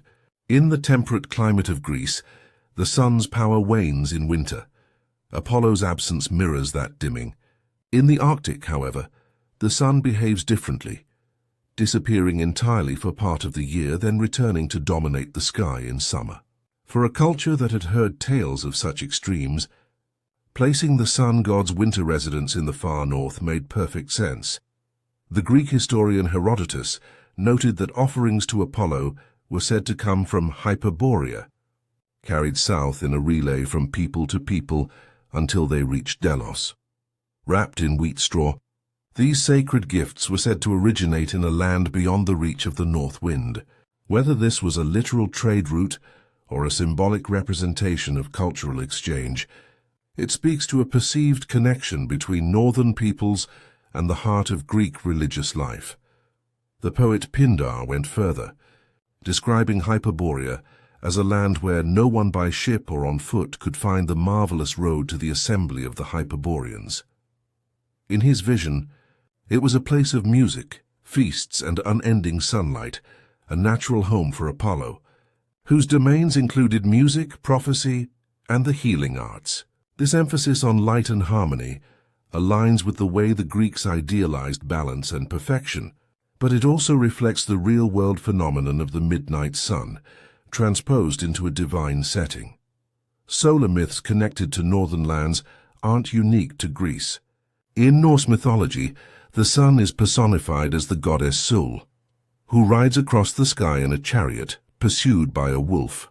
While her journey is continuous, the Norse also told of realms where the sun lingered, casting long days and short nights. Such descriptions, while often symbolic, could easily be inspired by first-hand or second-hand knowledge of high-latitude light cycles. In Siberia, certain indigenous groups wove the sun into their shamanic cosmology, describing it as a doorway to higher realms or as a powerful being that traveled between worlds. Among the Yakut, summer solstice festivals are still timed to the sun's peak, celebrating fertility, abundance, and renewal. The imagery of a journeying sun, absent for a time, then returning with life-giving power, resonates strongly with the Greek portrayal of Apollo's seasonal migration. These parallels invite the question, could the Apollo Hyperborea myth encode ancient observations of the polar year? It's entirely possible that Greek sailors, traders, or storytellers encountered accounts from northern peoples describing the sun's unique behavior. In the Arctic summer, the sun's path shifts into a slow, tilted circle above the horizon, creating a continuous glow. In winter, it vanishes, leaving only twilight and darkness. For those accustomed to the regular cycle of day and night, such extremes would seem magical, perhaps even divine. If Hyperborea represented the sun's realm, its inaccessibility would have been part of its power. The Greeks knew that Boreas, the north wind, marked a boundary, not just a climatic one, but a spiritual threshold. Beyond him lay a land where the rules were different, where the sun itself might pause to rest. By placing Apollo there, they located the god's winter retreat in a realm both physically distant and cosmologically significant. Even Apollo's return to Greece each spring has astronomical resonance. In Greek religion, the god's reappearance coincided with the season when the sun climbed higher in the sky, warming the land and bringing crops to life. Just as Apollo was associated with healing, the returning sun healed the earth from winter's grip. In this way, the Hyperborea myth served as both a spiritual narrative and a natural calendar. Interestingly, the Apollo Hyperborea connection also intersects with the idea of a golden age, a time when humans lived in harmony with the gods, free from toil and suffering. In many traditions, such golden ages are linked to specific places, often in the distant past or far from the known world. By situating Apollo's favored people in Hyperborea, the Greeks tapped into this archetype, imagining a land where divine presence was constant, mediated through endless sunlight. Some modern scholars have speculated that the Hyperborean cycle of Apollo could preserve distant memories of actual journeys, perhaps by seafaring peoples traveling to high latitudes during warmer climatic phases. Such voyages would have required remarkable skill, but not impossibility. The Phoenicians, for example, were known to sail long distances, and trade routes into the Black Sea and beyond connected the Mediterranean to the Eurasian steppe. Stories of extraordinary lands could easily filter south to be reshaped into divine narratives. Whether or not the myth has a literal core, its persistence speaks to its power. Hyperborea wasn't just a place on the map. It was a symbol of renewal, light, and perfection. For the Greeks, it embodied the unreachable ideal, a reminder that even the gods needed a refuge, and that this refuge lay somewhere beyond the horizon, in the company of people untouched by the hardships of ordinary life. In the end, the solar myths of Hyperborea are not merely about astronomy or geography. They're about the human longing for a place where light never fades, where the cycles of loss and return are written in the sky, and where the divine is not a distant abstraction, but a presence that walks or sails among mortals. If the Arctic was once warmer and more navigable than it is today, it may not have been a remote dead end at the top of the world, but a corridor, a maritime highway linking continents. The idea that northern seas could serve as conduits for human movement may seem implausible in our age of icebound polar caps. But in warmer intervals of the past, it wasn't only possible, it was likely. And if such routes existed, they could explain how stories of a land like Hyperborea spread so widely, weaving their way into the myths of cultures separated by oceans. The simplest northern connection is the Bering Strait. During the low sea levels of the Ice Age, Beringia was a broad expanse of steppe and tundra. But even when it flooded, the distance between Siberia and Alaska was only about 50 miles, a short passage for skilled mariners in calm summer weather. Archaeological evidence shows that the peoples of both sides shared technologies and cultural traits, suggesting regular interaction. If the waters to the north of Beringia were seasonally ice-free during warmer periods, these same seafarers could have pushed farther along the Arctic coasts, linking with other high-latitude communities. Farther west, the Arctic coastline of Eurasia connects to the North Atlantic through a chain of islands and peninsulas. In the modern era, this route is choked by the permanent ice of the East Siberian and Kara Seas, but during climatic warm phases, it may have opened enough for travel in skin boats or small wooden vessels. The indigenous peoples of the north, from the Chukchi to the Sami, have long traditions of coastal navigation using boats built for stability in choppy seas. These vessels, propelled by paddles or sails made from animal hides, could cover significant distances in the long days of the Arctic. One intriguing possibility is that such northern routes linked Europe and North America, long before the Norse, voyages of the 10th century. The Dorset and Thule cultures of Arctic Canada left artifacts that bear resemblance to objects from Siberia, suggesting that contact, direct or indirect, crossed the pole. The Norse sagas themselves record knowledge of lands to the far north and west, some described as rich in game and timber. While most scholars see these as references to Greenland and Labrador, the saga's vague descriptions of summer-long days and ice-free coasts hint at older, inherited geographic knowledge. The idea of transpolar contact also appears in the realm of trade goods. Archaeologists have found drift copper from the Coppermine River in Canada in sites far to the west in Alaska, while obsidian from Siberia has turned up in sites far to the east. While these materials could have moved through slow multi-generational exchange networks, the distances and time frames suggest that at least some of the movement was relatively direct. If the Arctic Ocean could be crossed in segments, stopping at seasonal camps or islands along the way, the exchange of goods and stories becomes plausible. To the south of the Arctic proper, another set of routes connects northern Eurasia to the Atlantic. The river systems, the Ob, Yenisei and Lena rivers in Siberia, and the Pechora in European Russia, all flow northward into the Arctic Ocean. In warmer periods, these rivers could have been navigable far inland, linking the Arctic coast to the vast interior of Eurasia.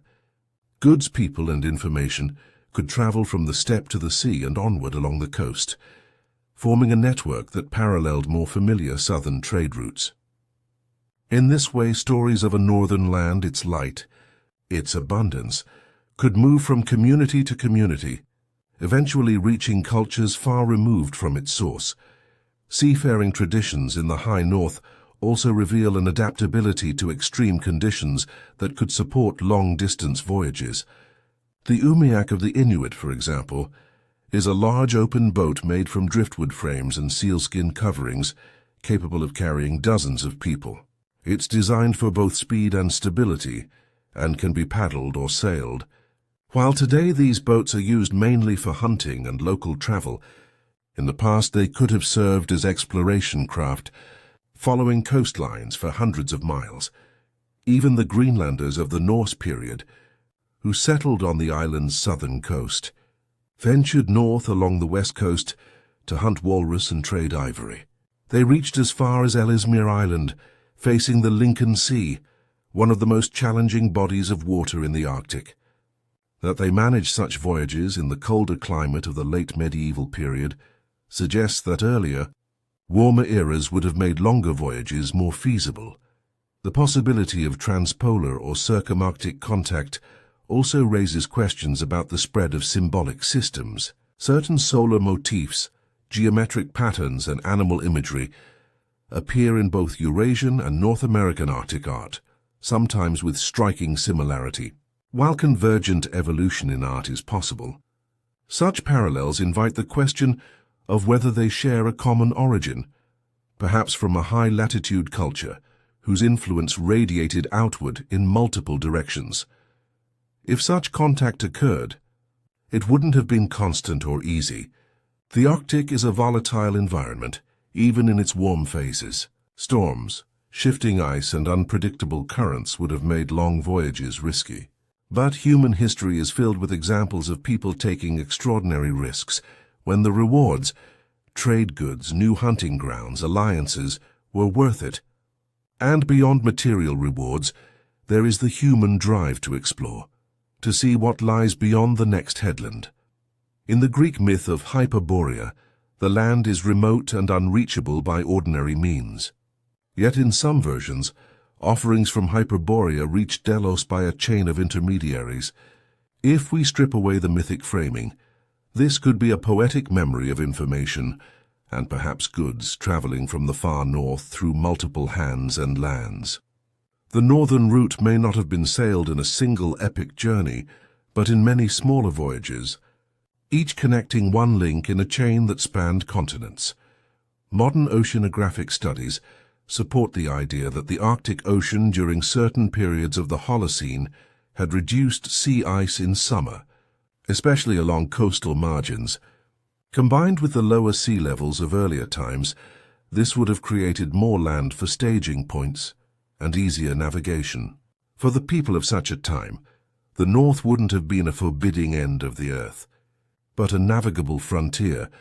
And if the Hyperboreans of Greek legend were based on real high-latitude peoples, then perhaps they weren't as isolated as the myth suggests.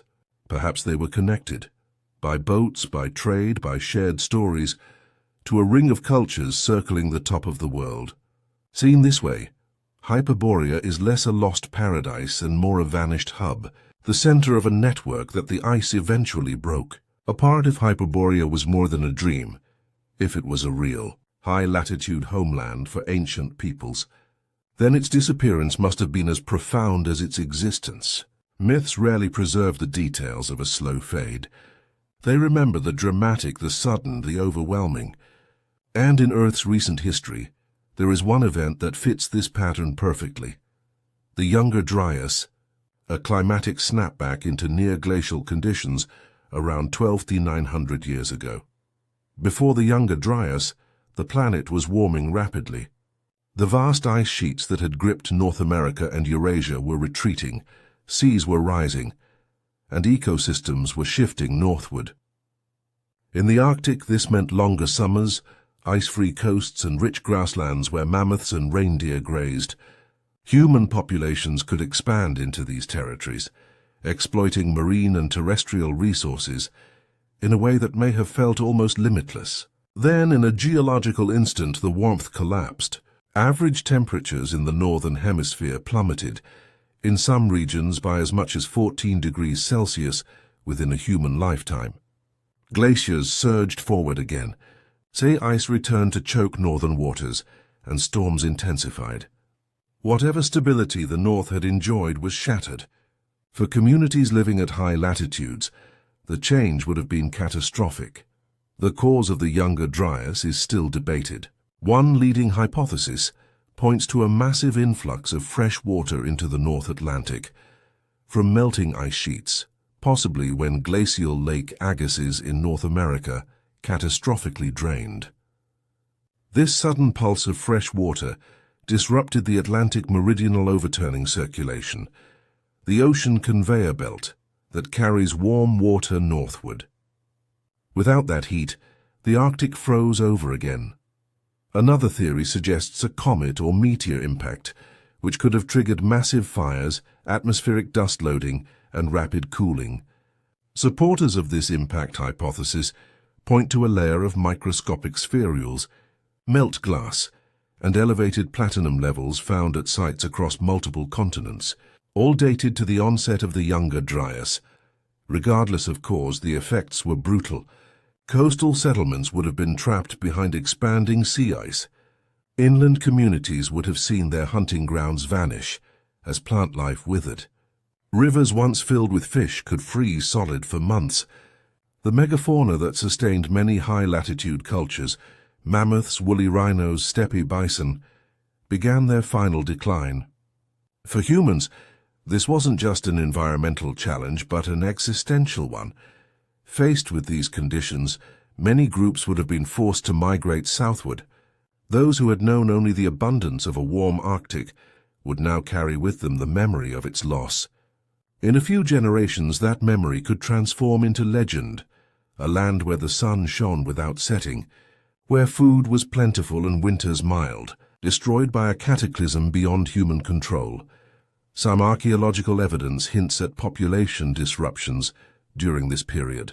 In parts of Siberia, the number of known sites dropped sharply after the onset of the Younger Dryas, suggesting abandonment of marginal areas. In North America, the Clovis culture, famous for its distinctive stone points, disappears from the record around the same time, replaced by more regionally varied traditions. While these changes may reflect adaptation rather than collapse, they align with the idea that environmental upheaval forced rapid cultural transformation. The loss of northern lands wasn't solely a matter of cold. As ice sheets advanced, sea levels paradoxically continued to rise over the long term, fueled by the melting of other glaciers and thermal expansion of the oceans. Low-lying areas of the Arctic shelf that had been prime hunting and settlement zones were gradually drowned. Communities couldn't simply wait out the cold. The land itself was vanishing beneath them. For those who fled south, the trauma of displacement could have imprinted deeply on their oral histories. The catastrophe would be remembered not just as a loss of territory, but as a cosmic upheaval, a punishment from the gods, a war between forces of heat and cold, light and darkness. Such framing is common in myth worldwide. In the Greek imagination, the north wind Boreas might have been recast as the force that forever blocked the way back to Hyperborea. In other cultures, the sun's absence or dimming might be explained as its retreat from a broken world.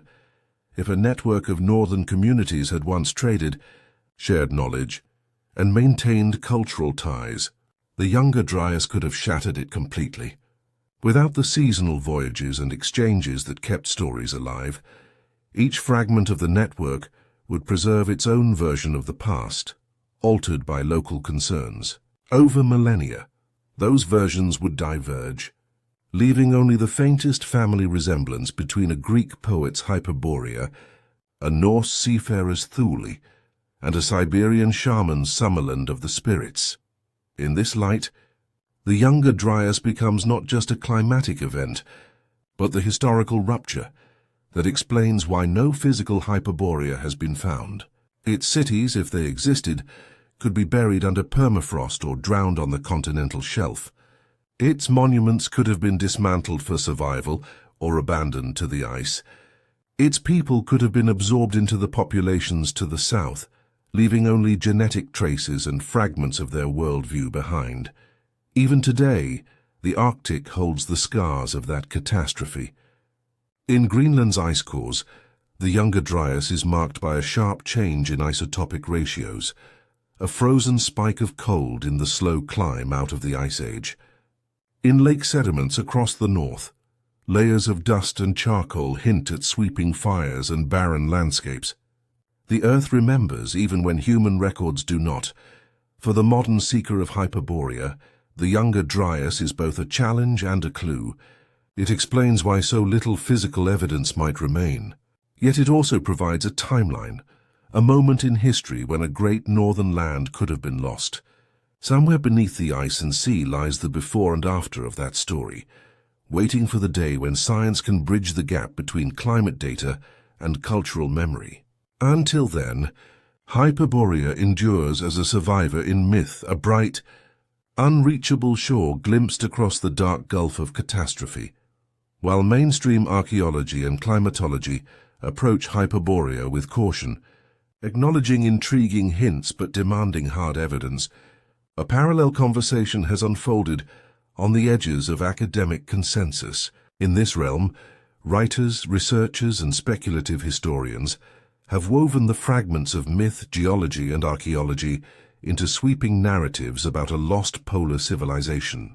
These interpretations often blend fact with conjecture, blurring the line between disciplined hypothesis and visionary storytelling. Yet they have helped keep Hyperborea alive in the public imagination, giving it a modern voice long after its ancient one fell silent. One of the most prominent figures in this arena is Graham Hancock. In his books and documentaries, Hancock suggests that the world's myths preserve a memory of an advanced Ice Age civilization, a culture that flourished during a period of relative warmth, only to be destroyed by a cataclysm around the end of the last Ice Age. While he doesn't always identify Hyperborea by name, the concept of a northern homeland recurs in his work. He points to similarities in ancient megalithic architecture, advanced astronomical alignments, and myths of civilizing gods who came from distant lands, often associated with the north or the sea. For Hancock, Hyperborea could be one thread in a much larger tapestry connecting prehistory across continents. Zecharia Sitchin, though more controversial still, took the idea in a different direction. Interpreting ancient Mesopotamian texts, he proposed that humanity's early civilizations were influenced by extraterrestrial visitors, the Anunnaki, who may have had a presence in polar regions. For Sitchin, the extreme north and south could have been ideal bases for such beings, remote yet strategically positioned for planetary observation. While mainstream scholars reject his translations and conclusions, his work fed into the modern mystique of the poles as sites of ancient power and hidden knowledge. Robert Schoch, best known for his work on geological weathering at the Sphinx, has also entertained the idea that advanced cultures existed much earlier than accepted by orthodox archaeology. He links sudden climatic shifts like the Younger Dryas with the abrupt disappearance of these cultures. In interviews and essays, Schoch has speculated that a high-latitude homeland, perhaps even within the Arctic Circle, could explain certain commonalities in myth and ancient science. These thinkers are often criticized for extrapolating far beyond the evidence. Academic reviewers accuse them of cherry-picking data, ignoring contradictory findings, and blurring myth with literal history. Yet their work taps into a deep public hunger for narratives that connect the dots between disparate ancient mysteries. And in the case of Hyperborea, they keep the question alive. What if the legend is not pure invention? Some fringe theorists focus specifically on polar geography. Hollow Earth proponents, a small but persistent group, have claimed that Hyperborea was not merely at the pole but within it, accessible through hidden openings at the Arctic. They interpret ancient descriptions of lands beyond the wind as coded references to inner worlds lit by a central sun. While this idea lies firmly outside scientific plausibility, it demonstrates the adaptability of the Hyperborean myth. It can be reinterpreted to fit almost any cosmology. Other modern reinterpretations lean more heavily on geology and paleoclimatology. Writers like Charles Hapgood argued that sudden shifts in Earth's crust, crustal displacement, could move entire continents into and out of polar regions within human memory. In Hapgood's model, a once temperate Arctic could have become icebound in a geological blink, erasing the evidence of civilizations that had flourished there. While modern plate tectonics doesn't support Hapgood's exact mechanism, his idea inspired figures from Albert Einstein, who wrote a foreword to Hapgood's work, to later authors seeking natural explanations for lost worlds. The appeal of these fringe perspectives lies partly in their narrative freedom. Mainstream scholarship, constrained by peer review and rigorous methodology, advances cautiously, Fringe history can leap, connecting myths from Greece, Siberia, and the Americas in a single breath, uniting petroglyphs, megaliths, and astronomical data into one grand theory. This freedom makes for compelling storytelling, even if the chain of evidence is tenuous, and yet even speculative approaches sometimes stumble onto real insights. Decades before paleoecologists confirmed the warmth of certain Arctic periods, fringe writers were already proposing a green, habitable pole. Before the discovery of ancient settlements like Yana RHS and Zhukov Island, the idea of permanent human habitation in the high Arctic was dismissed outright by most academics. In both cases, the evidence didn't prove the grand claims of a lost super-civilization, but it did show that reality could be stranger than orthodox timelines assumed. Fringe histories also serve another function. They act as cultural repositories, preserving myths and obscure accounts that might otherwise be forgotten. While their interpretations may be flawed, their collections of cross-cultural parallels, ancient maps, and neglected folklore create a body of material that can be revisited with more disciplined tools. In this sense, even the most speculative Hyperborean theories contribute indirectly to the broader conversation. In the popular mind, the Hyperborea of fringe history is often a shining city beneath the aurora, a realm of advanced knowledge, harmony with nature, and perhaps even technologies we can barely imagine. This romanticized vision owes as much to modern ideals as to ancient sources, but it's no less potent for being an invention. Indeed, it mirrors the way ancient Greeks projected their own ideals onto Hyperborea, turning it into a reflection of what they valued most. Mainstream researchers may never embrace these expansive reconstructions, but they can't ignore the public fascination they inspire. In the end, the Hyperborea of fringe history is a reminder that myth is not static. It evolves, shaped by each era's hopes, fears, and understanding of the world. Whether as a poetic metaphor, a lost homeland, or an alien outpost, the idea of a civilization at the top of the world remains too evocative to vanish entirely. Perhaps somewhere between the rigor of science and the leaps of speculation lies the real story, one that neither camp has fully uncovered. So until then, Hyperborea lives on, not just in the dusty pages of ancient poets, but in the restless imagination of those who cannot stop asking, what if? By the dawn of the Renaissance, the classical world's geography had been partly rediscovered through ancient texts, yet the far north remained as enigmatic as ever. Hyperborea, though absent from maps, endured in poetry, allegory, and art, reshaped by each generation's imagination. For Renaissance humanists, it was less a literal place than a canvas on which to project ideals of purity, wisdom, and the untouched. And as Europe entered the age of exploration, the image of Hyperborea became entangled with the expanding boundaries of the known world.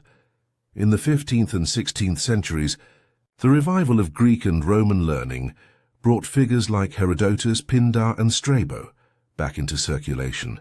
Translators and commentators, fascinated by their references to a land beyond Boreas, began to speculate on its possible location. Some aligned it with Iceland, others with the mysterious Ultima Thule described by Pytheas. Gerardus Mercator's famed 16th century world map even placed an elaborate depiction of the Arctic, featuring 4 great rivers converging on a magnetic mountain at the pole, an image that blended ancient hearsay with medieval cosmography. This vision of the North as a center of natural forces resonated with the Renaissance fascination for harmonies between the human, the earthly, and the celestial. Literature of the era often invoked Hyperborea as a metaphor for untouched virtue. In pastoral poetry, it was the unreachable Arcadia transposed to a polar latitude, a realm unspoiled by the corruption of cities. Torquato Tasso, the Italian poet best known for Jerusalem Delivered, alluded to far northern lands of perpetual light in his lyrical works, using them as symbols of divine favor and eternal truth. In France, Ronsard and his fellow Pléiade poets revived classical imagery of Hyperborea to frame their visions of poetic immortality, associating the eternal day of the far north with the undying nature of art. The visual arts also found inspiration in the myth. Renaissance and Baroque paintings occasionally featured allegorical maps or celestial spheres, in which the north was given symbolic rather than geographic treatment, a space populated with godlike figures, winged Boreas, and sunlit temples beneath auroral skies. These depictions often owed more to Neoplatonic philosophy than to any literal belief in Hyperborea, portraying it as a realm where earthly beauty mirrored the perfection of the heavens. By the Enlightenment, the myth began to intersect with emerging science. Natural philosophers, driven by curiosity and the expansion of global navigation, speculated about the polar regions not merely as wastelands of ice, but as potential havens of unusual climate. The theory of a hollow Earth, advanced in various forms by Edmund Halley and later popularized in imaginative fiction, sometimes placed a Hyperborean-like civilization within or beyond the pole. While the scientific community largely dismissed such ideas, they found a willing audience among the reading public, especially in an age hungry for wonders that might rival the discoveries of the New World. The Romantic era, with its embrace of the sublime and the exotic, gave Hyperborea new life. Poets and painters turned toward the poles as landscapes of grandeur and mystery, where human limits met nature's extremes. Percy Bysshe Shelley, in his fragmentary notes and verse, referred obliquely to lands of eternal light, hinting at the same fascination with the sun's peculiar dance that had captivated the Greeks. Lord Byron, too, wove imagery of distant, cold realms into his work, using them as metaphors for emotional isolation and unspoiled beauty. Painters of the 18th and 19th centuries, influenced by both Romanticism and the accelerating pace of Arctic exploration, began to depict northern scenes that blended reality with myth. Caspar David Friedrich, the German master of Romantic landscape, painted the Sea of Ice, ostensibly a depiction of a polar shipwreck, but infused with a symbolic weight that invites readings of the Arctic as both a literal and metaphysical frontier. His jagged ice, bathed in eerie light, could easily frame the imagined ruins of a Hyperborean temple just beyond the viewer's sight. Explorers themselves sometimes became conduits for the legend. Accounts of voyages to Greenland, Baffin Bay, and the Russian Arctic filtered back to Europe, laden with descriptions of strange light phenomena, vast herds of animals and traces of human habitation in unlikely places. While these observations were factual, they fed into the public's appetite for a polar world that might still harbor wonders beyond science's reach. Fiction writers seized on these reports, reworking them into narratives where remnants of an ancient polar people, wise, noble, and elusive, survived in hidden valleys or on ice-free islands.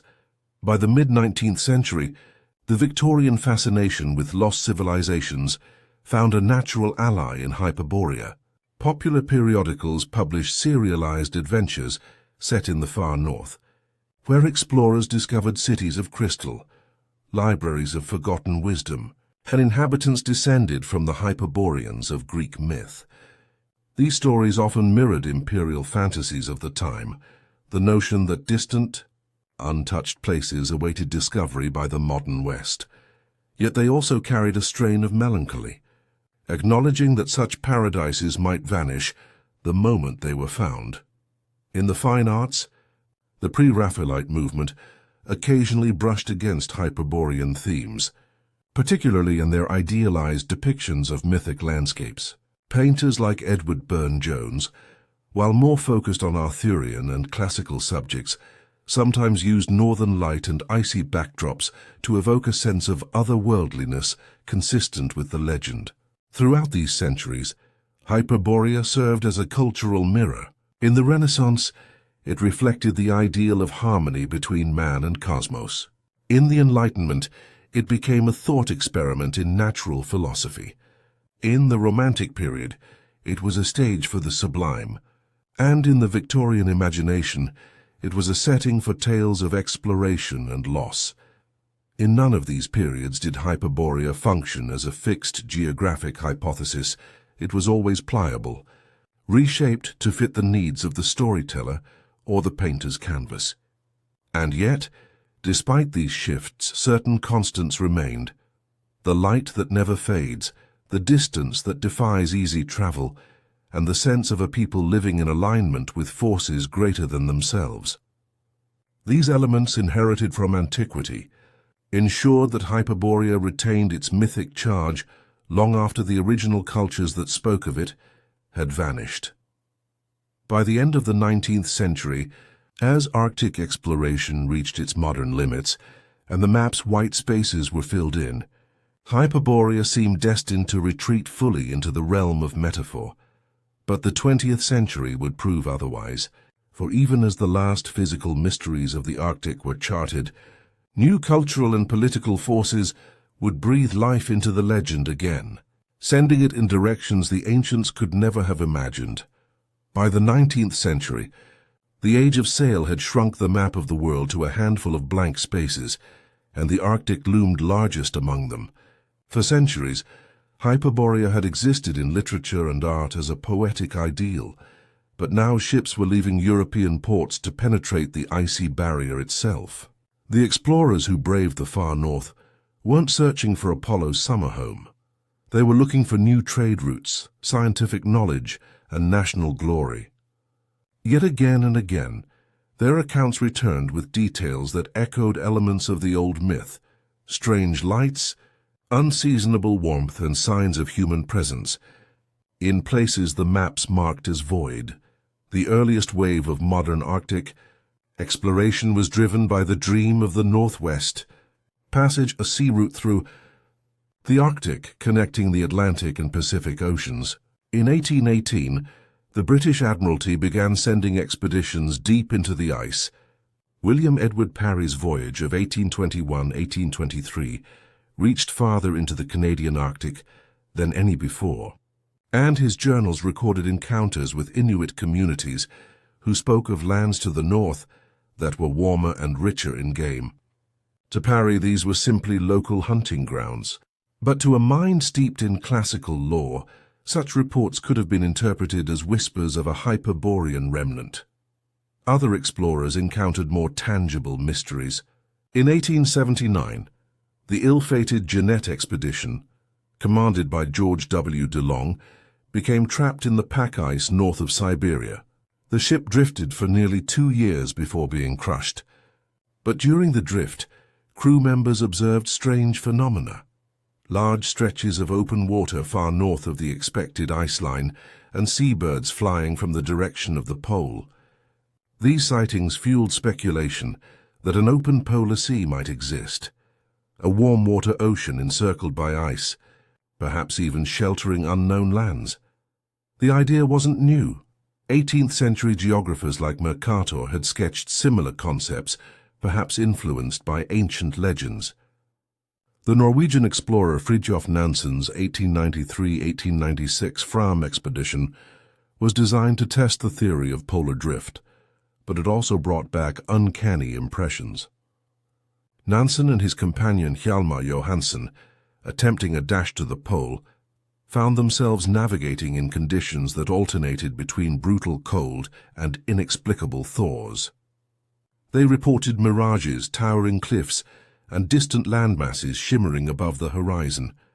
Some of these were likely fata morgana, optical illusions caused by atmospheric refraction. But to the popular press of the time, they revived the possibility that unknown islands, perhaps even the last refuge of a Hyperborean culture, awaited discovery. The pursuit of the pole in the early 20th century by figures like Robert Peary and Roald Amundsen eventually proved that no great warm sea or hidden continent lay at the top of the world. Yet even these expeditions occasionally stumbled upon anomalies. Peary, for instance, reported sighting a large landmass northwest of Ellesmere Island in 1906, which he named Crocker Land. When a later expedition went to find it in 1913, they found nothing only an extended mirage. Still, the notion that there were places the ice concealed and revealed at will fit neatly with the long-standing image of the North as a realm of shifting boundaries. Not all mysteries were visual. Some were cultural. Throughout the 19th and early 20th centuries, explorers recorded Inuit oral traditions that spoke of other peoples, tall strangers, sometimes pale-skinned, who had come from across the sea and vanished again. While most of these tales likely refer to Norse contact during the Greenland settlements, others are harder to place, suggesting encounters deep in the past. Whether these memories were of actual visitors or mythic archetypes, they contributed to the sense that the Arctic wasn't a static void, but a crossroads in its own right. Scientific observations from these expeditions also lent quiet support to the idea that the North had not always been frozen. Fossilized wood was found on Ellesmere Island. Preserved plant matter surfaced from thawing permafrost. Ancient beaches and shell beds were discovered far above current sea level. These findings pointed to a warmer Arctic in the geological past, exactly the sort of environment in which a culture, like the one imagined in Hyperborean legends, could have thrived. The expeditions also brought back the aurora borealis as a vivid cultural image. While the aurora had been seen in more temperate latitudes, sustained observation in the high Arctic revealed its full, awe-inspiring scope. Curtains of green and crimson light rippling across the night sky could easily be imagined as the visible breath of Boreas, or the radiance of Apollo's northern home. Artists and writers seized on the aurora as a symbol of mystery, often pairing it with references to the Hyperboreans or other mythical northern peoples. By the interwar period, polar exploration had shifted from a heroic quest to a scientific program. Airships and airplanes extended the reach of explorers, photographing the ice from above. While these flights mapped islands and charted glaciers, they also deepened the sense of the Arctic as a dynamic place, one that could change dramatically from year to year. Ice floes broke apart to reveal hidden waters. Storms reshaped coastlines. New islands rose temporarily from volcanic activity. Each of these phenomena, in another age, might have fed the legend of a land that appears and disappears beyond the wind. Even today, the logbooks and diaries of these expeditions read like a fusion of science and myth. They speak of seas that freeze overnight, of light that bends in strange ways, of life thriving in unexpected pockets.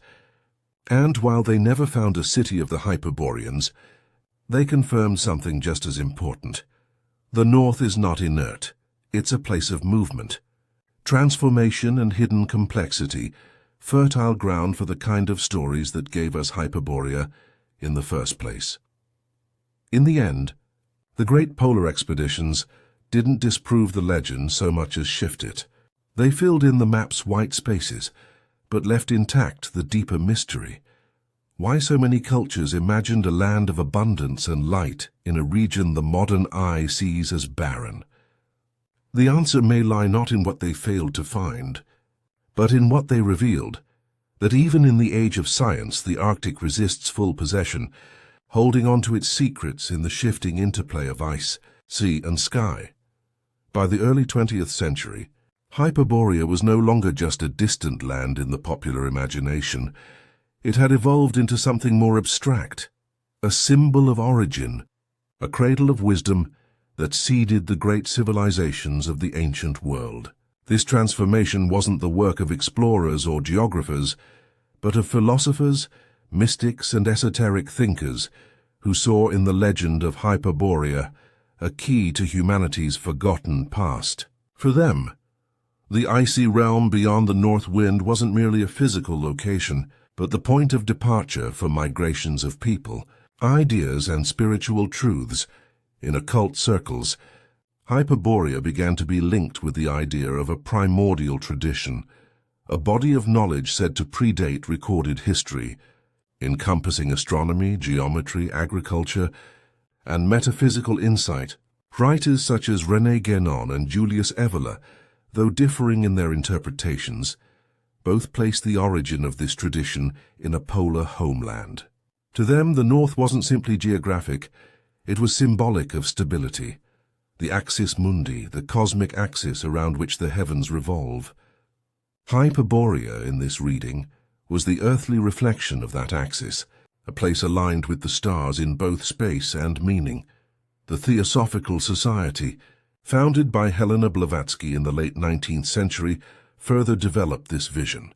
Blavatsky described successive root races of humanity, each originating in different sacred lands. For her, the second of these races had lived in Hyperborea, which she placed in a region corresponding to what is now the Arctic. She claimed that the Hyperboreans possessed extraordinary longevity and spiritual powers, existing in harmony with the forces of nature before the world's axis shifted and their homeland was plunged into cold. While these ideas were speculative and deeply metaphysical, they found an eager audience among those dissatisfied with conventional history. Some proponents connected Hyperborea's supposed knowledge to tangible ancient achievements.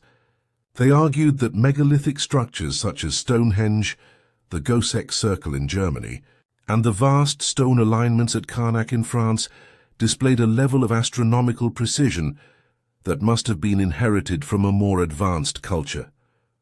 Since many of these alignments involve tracking the solstices and the movements of circumpolar stars, the idea emerged that their designers might have been preserving a memory of life at high latitudes, where the sun behaves in extreme ways. In this framework, Hyperborea wasn't merely a mythic Eden, but a university of the deep past, a place where humanity first learned to read the sky, calculate the seasons, and perhaps even conceive of the Earth as a sphere.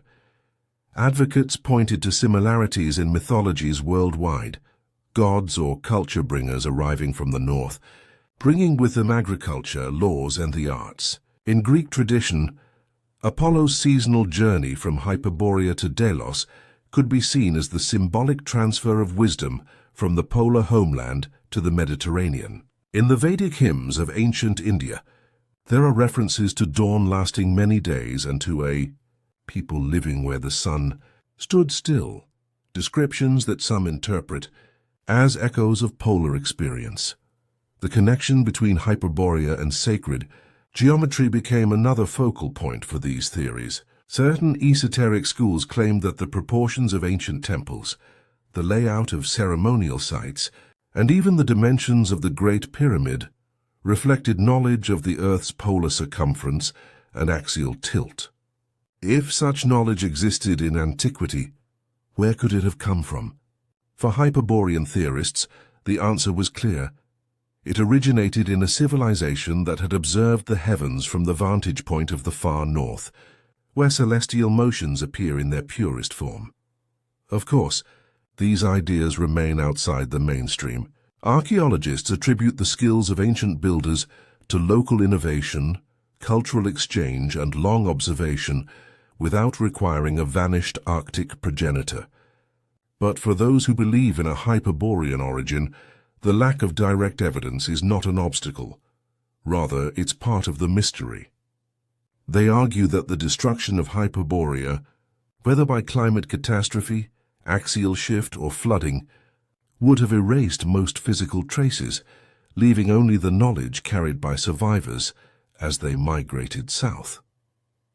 In the 20th century, these concepts filtered into popular culture through a variety of channels: speculative non-fiction, fantasy literature, and even political ideology. While some appropriations were benign, others twisted the myth to serve dangerous purposes, seeking to link Hyperborea to ideas of racial purity or territorial destiny.